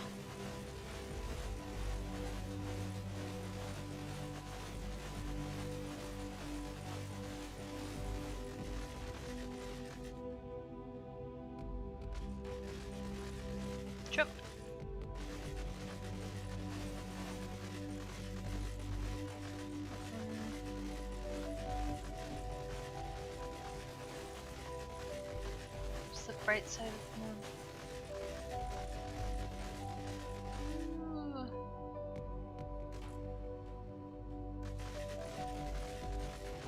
Ooh. Like, we'll just put all these emptiness mobs up here for no reason. Just to make other players nervous. Hey! 26,000! Woo! We did it! Level 89. I can actually go do the quest now. Whoa! Quest, or thing over there. Onward then, air after you.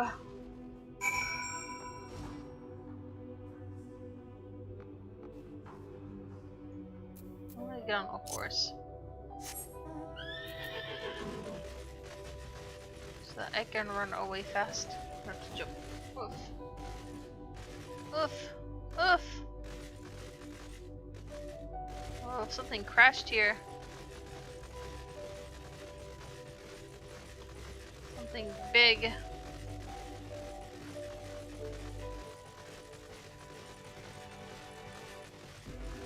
won't be. A fascinating remnant. This elegant technology is certainly fascinating. It's shame it's too bulky to carry back. Yep. You're a fascinating remnant. Balls. This is definitely allocating materia.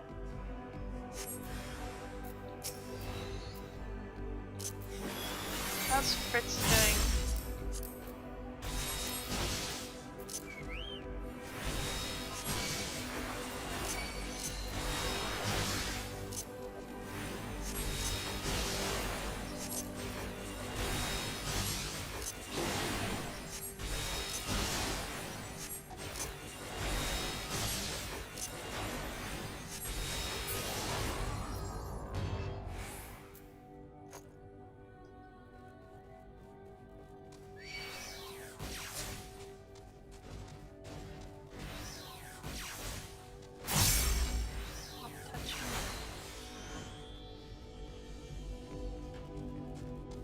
Cuba.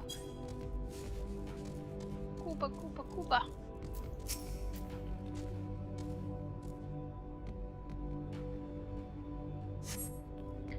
It's offline. Appears to be transportable. You place it in your ambiguously sized bag. Okay. Oi. Get over here. How are you doing, Fritz? My companion. You've made some headway. Some.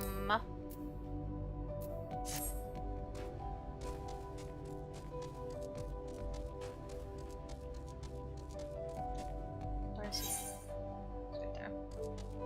Can I go under this? Yay!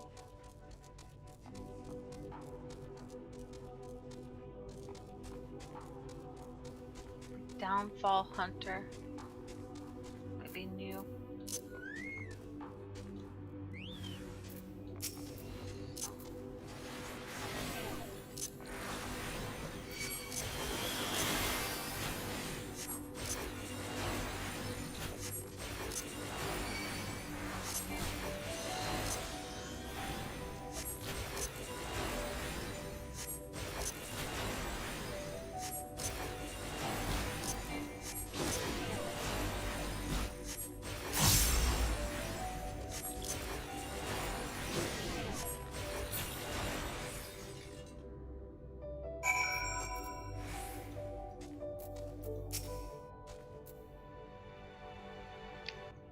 Longer.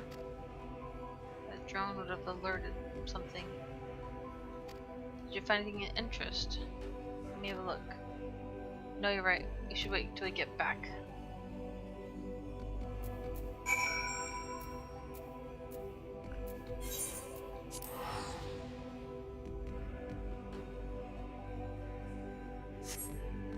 $17 minutes. It just switched to 17.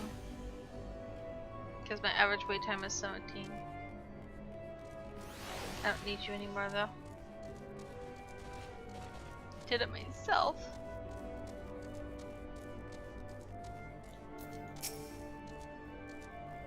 Show me what you found. Decryption unit. With it, we could read elegant tombstones about history, science, poetry. Yeah, they're big on poetry. If we had any, which we do not, an adventure for another day, I suppose. Nevertheless, I'm deeply excited about the prospects. I'm sure you can tell you have a heartfelt gratitude. You're welcome. On my way to 90.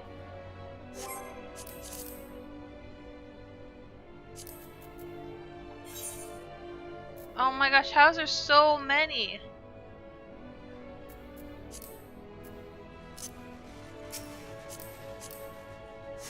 $455 south?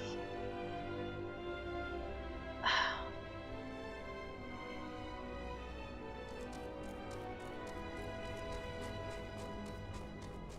don't believe you.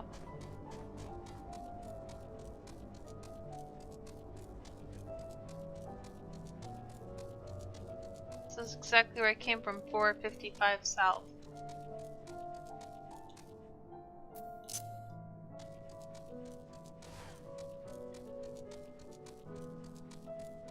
This is some bullshittery.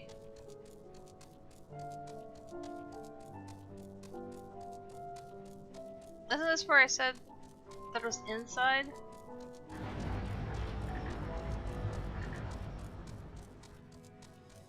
I guess I'm just dumb. It's my conclusion to life now. I went there. There's nothing there. You jerk.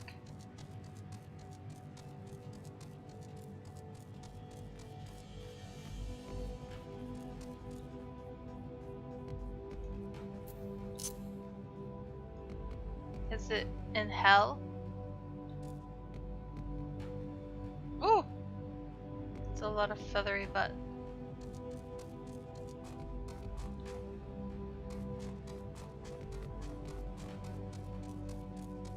I was there!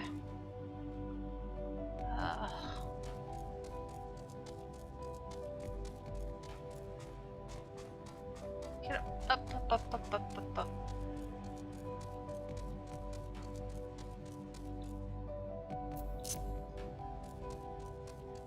West. I was west.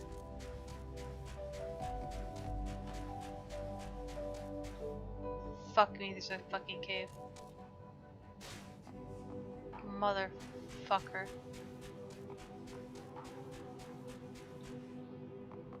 I hate you.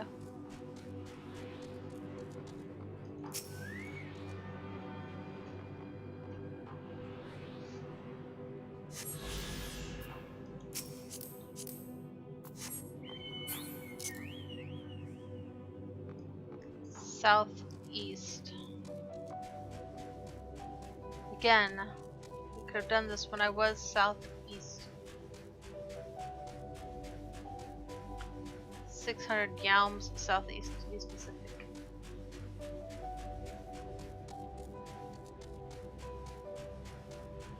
my gosh, I gotta go over here.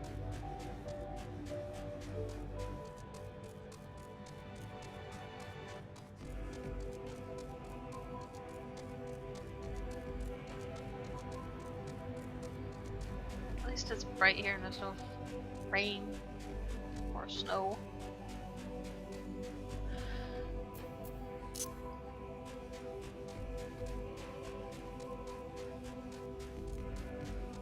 Right through this lady. Just let me jump. I hates you.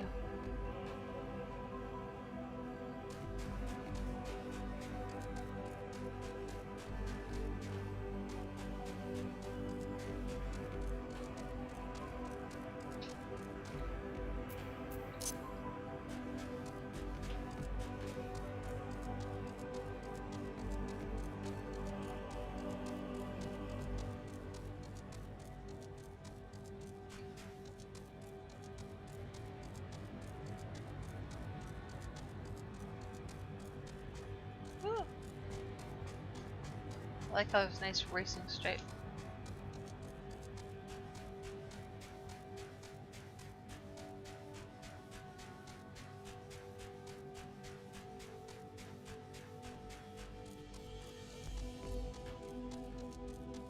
Just won't let me kill myself.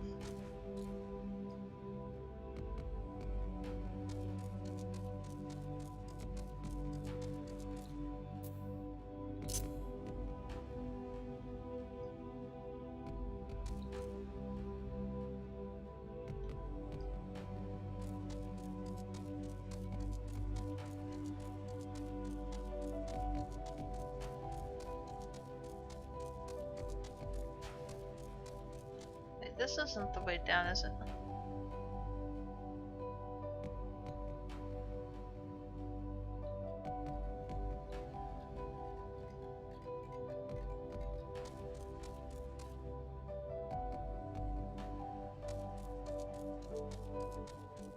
Is it?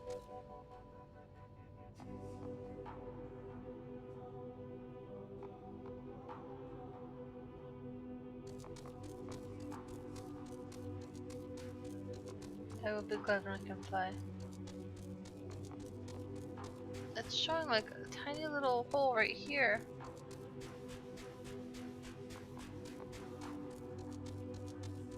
But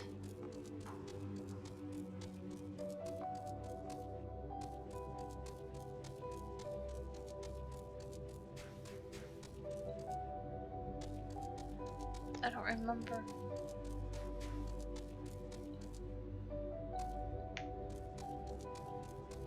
Oh my gosh. Ugh.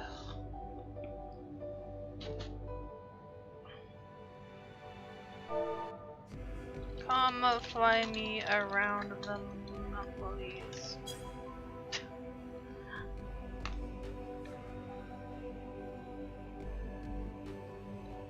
May have to go back here and around here to get to there. Okay, fuck this. I think I am going to teleport.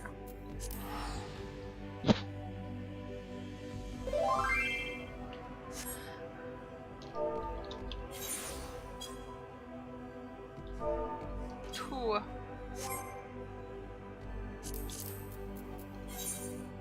I only need 4.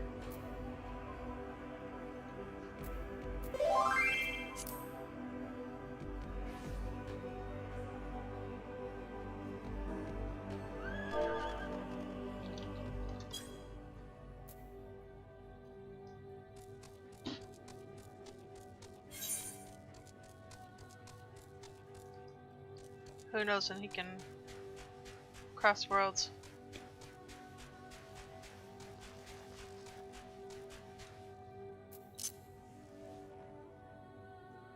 $900 east, so mean.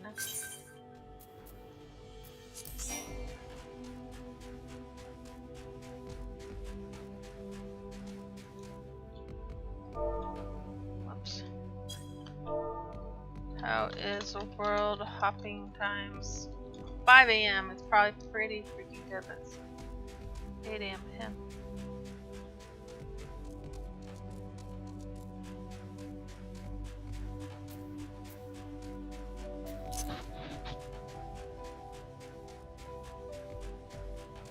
Why was that bed petting me? Ah! Alright, this boy owes me.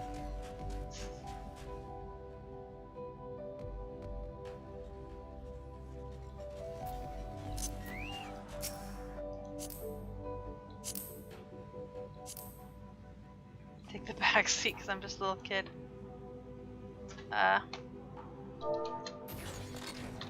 East, please, sir. They're very easy right now. Nice. Maybe they're all fixed.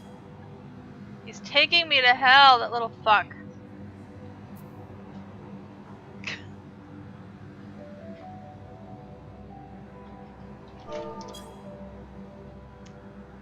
Okay.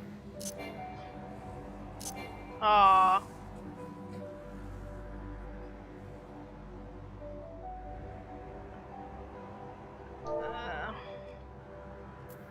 Can I jump? Sit, please. Down, please. Hello, kitty cat.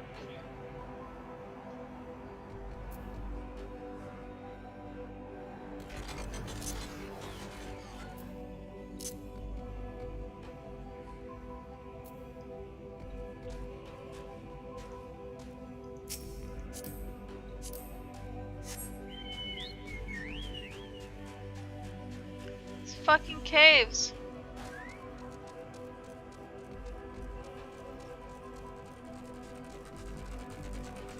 Okay.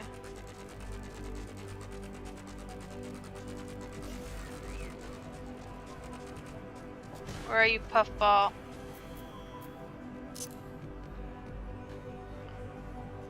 $200 north. Oh. Wow.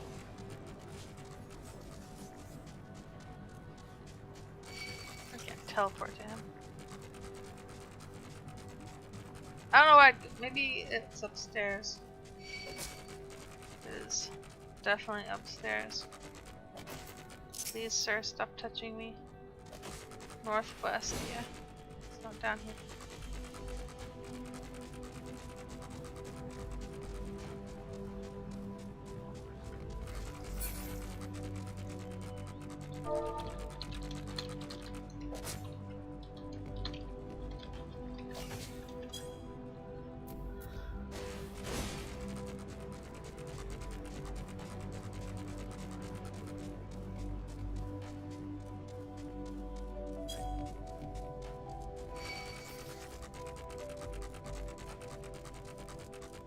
Oh. I don't think he could handle me on Discord and mind his manners.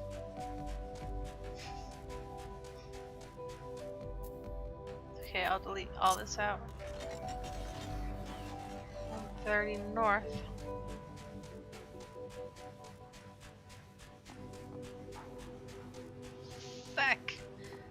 Feckin' ravines.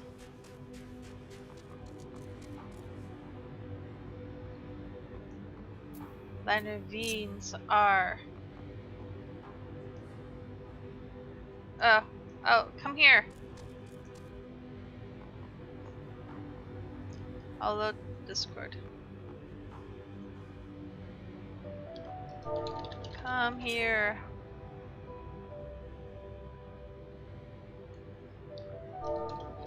Fine. Puffball. Vexes the...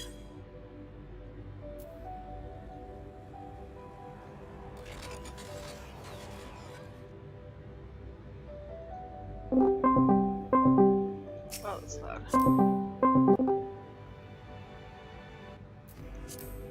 Hello. Hello. I see that you need an Uber driver. This is irritating me.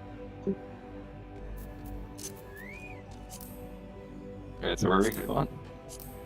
Alright, it's just northeast over the stupid ravine. You wanna put some coordinates for me? I'm looking at it. Can't you see where I'm looking? No. It's up on that hill to your right. You gotta put coordinates for me, Chloe.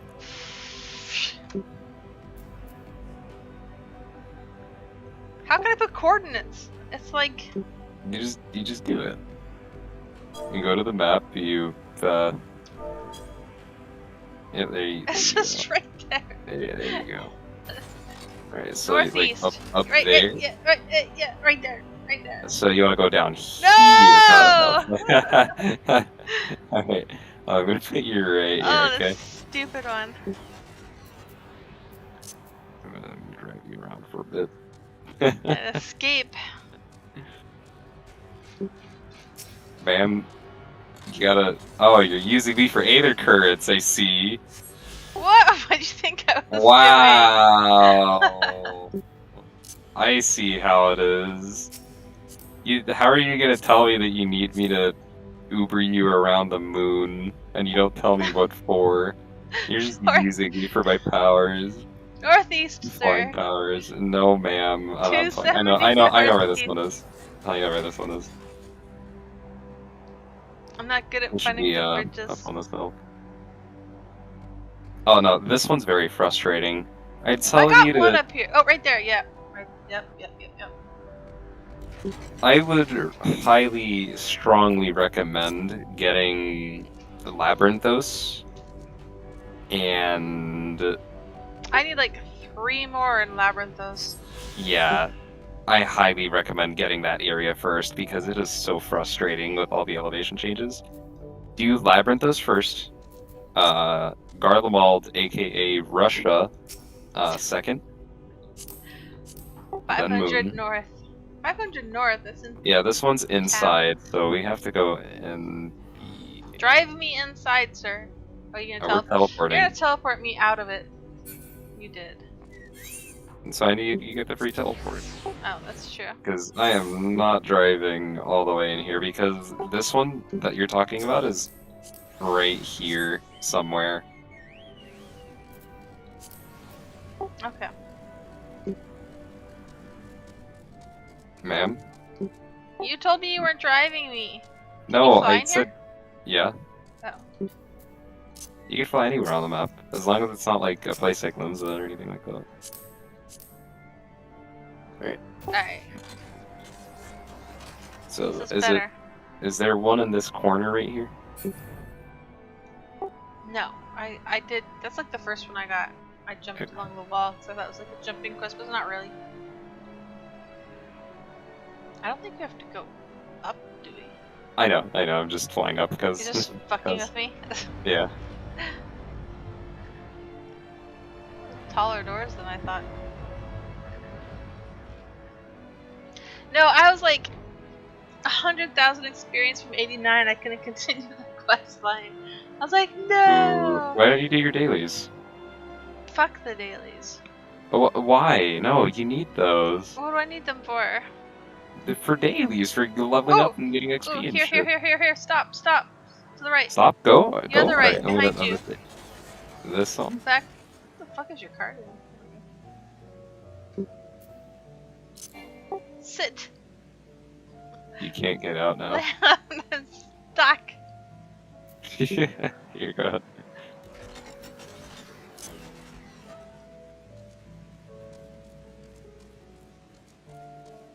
Thank you. It's highly irritating. Mom, I need an allowance again. Oh my god, for what? I just need an allowance again. You just need an allowance, period. Take me. Yeah. Oh, I didn't look at my compass.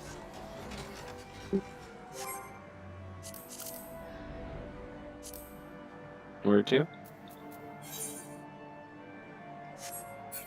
I don't know, I can't read my compass.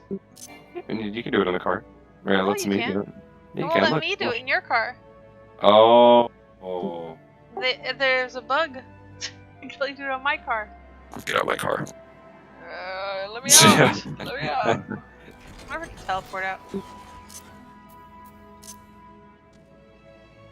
1200 west. I know where this one is. The reason why I remember so well is because this gave me PTSD. Well, this triggered my PTSD, sorry, hold on.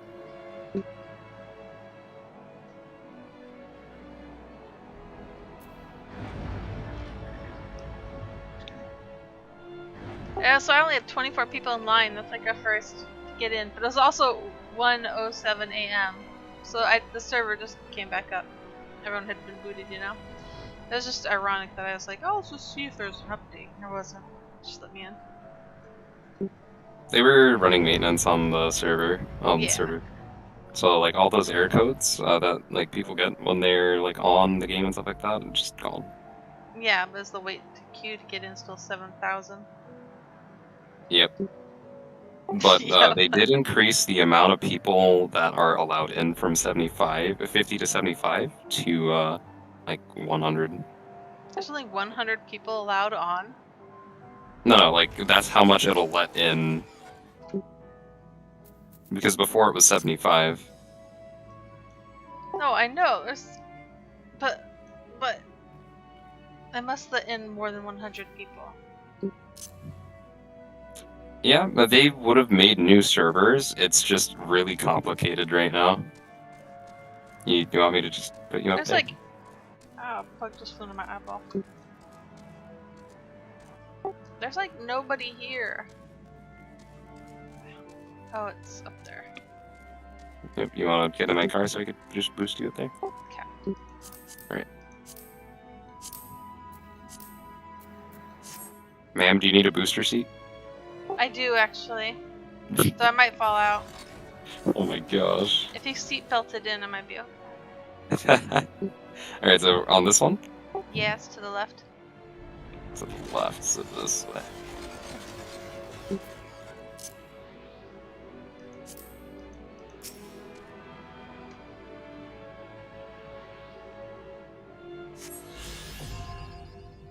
Yay! Are you still streaming? Yeah. Okay, what if I said a bad word? No one watches my stream, so I don't think anyone will care.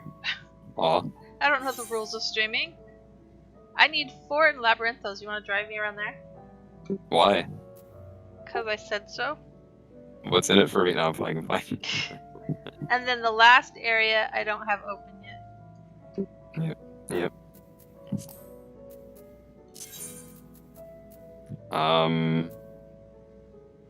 Alright, we're gonna go. What the fuck is your problem, dog? Why'd you just kick my chair? It's done with your shit. Oh, see, I said a bit. Because I have like a little, I haven't sent like for no metal children. stool here. Why are you whining now, dog? Ma'am, this isn't Labyrinthos. Motherfuck. This is Old Charlayan, you know, where the It was crafters under hang the. out. It was Ma'am. under the. It's Ma'am. above it. It Ma'am. counts. Ma'am. So I got this 200 gil. Ma'am. 146 gil. Big pockets. I Alright, just so assumed it was next to I it. know that you said it like 3 times already, but how many do you need here? 4, I think? Here, check the either. Here's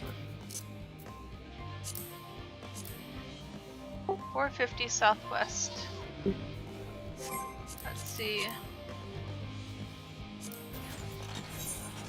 Yep, 4.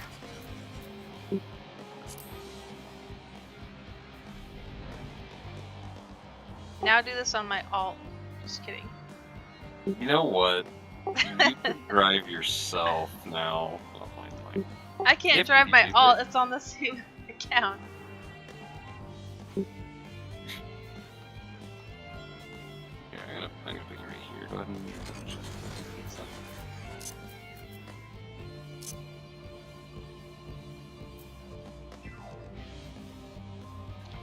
It says straight from here. Bugs, don't touch me. Touch me. This looks where you gather.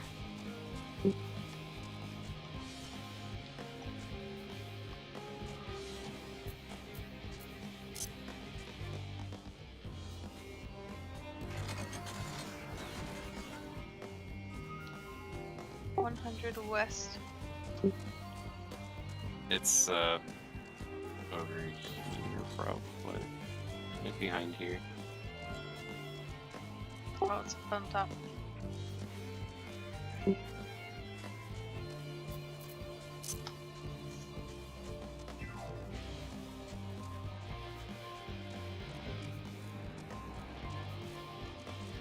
are you crying? Go down on bed. He's crying because you're not going to bed. He's worried. Oh, I went to bed already. I slept. You slept already, you bastard! I went to bed a long time ago. I was so sad last night because I was waiting and waiting and waiting, and then my queue just disconnected me. I'm like, what the fuck, why? And then maintenance, I'm like, ugh! And so West. maintenance didn't finish until, like... This one's down here. Maintenance didn't finish until like 5 a.m. No, it was up before 5 a.m. It was 4 a.m. No, it didn't finish until 5 a.m. What timer is it there? 8:28. Because remember that I'm 3 hours ahead of you. Yeah, 2, 3, 4. It was up at 4 a.m. They finished maintenance already? Yep. Oh, I didn't know. I was fucking asleep. Good. You needed that extra hour. Yeah, I got up at like 6:30 something or 6:40 something, super begrudgingly, because I had to take the kids to school. And I remember, like, Why do you say hours kids before... when there's one kid? Northwest.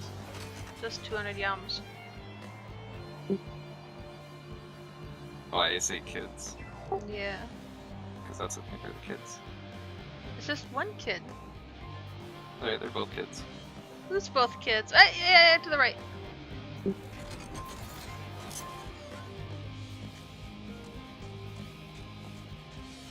Or does he have a friend? No, it's my brother and my sister. Your sister. Forgot I have him? Totally.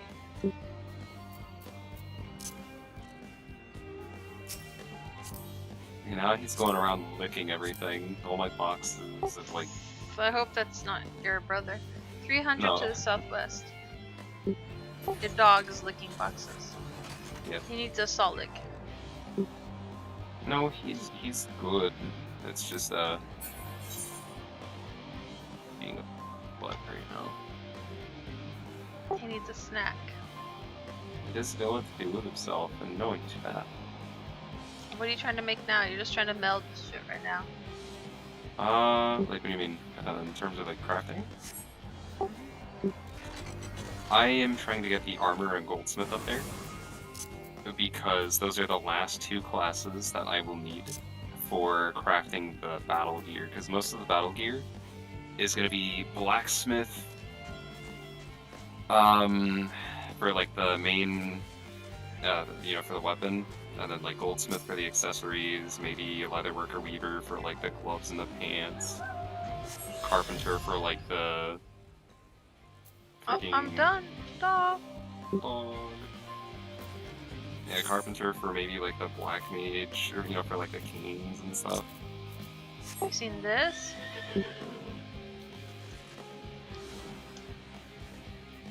That's the mount from Shadowbringers, right? No, from ENDWALKER. Oh. Oh, yeah. Pretty cool. Why I are you accidentally bought him. mean? I didn't mean to buy him, but now I have him. Wait, so... You have another collector's edition code, right? No. Look. I don't think. Maybe I do. How many did you buy? Because I remember yesterday you were all like, Well, I bought a regular one and a collector's one. What did you do with the regular one? I just threw them all. That I'm not even gonna probably do the story with. Like another, like, a Square Enix account? Yeah. What the fuck? Why is... Shit is attacking you because you have a big ass. And they're all like, oh my god, ass. And then, you know, they just... Oh my god, it's so thick. Yep. I was They looking at just wanted to test. Wait, what? I was looking at a different quest. I wanted to go this Okay. one. I thought you said something else. I thought this was gonna be the spaceship, this big ass rose thing in the middle. No, That's the just a spaceship ship. is inside of there. Almost, Chloe, almost. Almost. Almost. Oh fuck me! I need to be in there. Yeah, you gotta go inside the Son place. of a. So you've got an upcoming dungeon and trial. So good luck. About damn time. Those And then boys have after already that- like farmed everything. Who? Oh, Flo and them? Yeah. I would be there with them, but I'm just crafting my little heart out.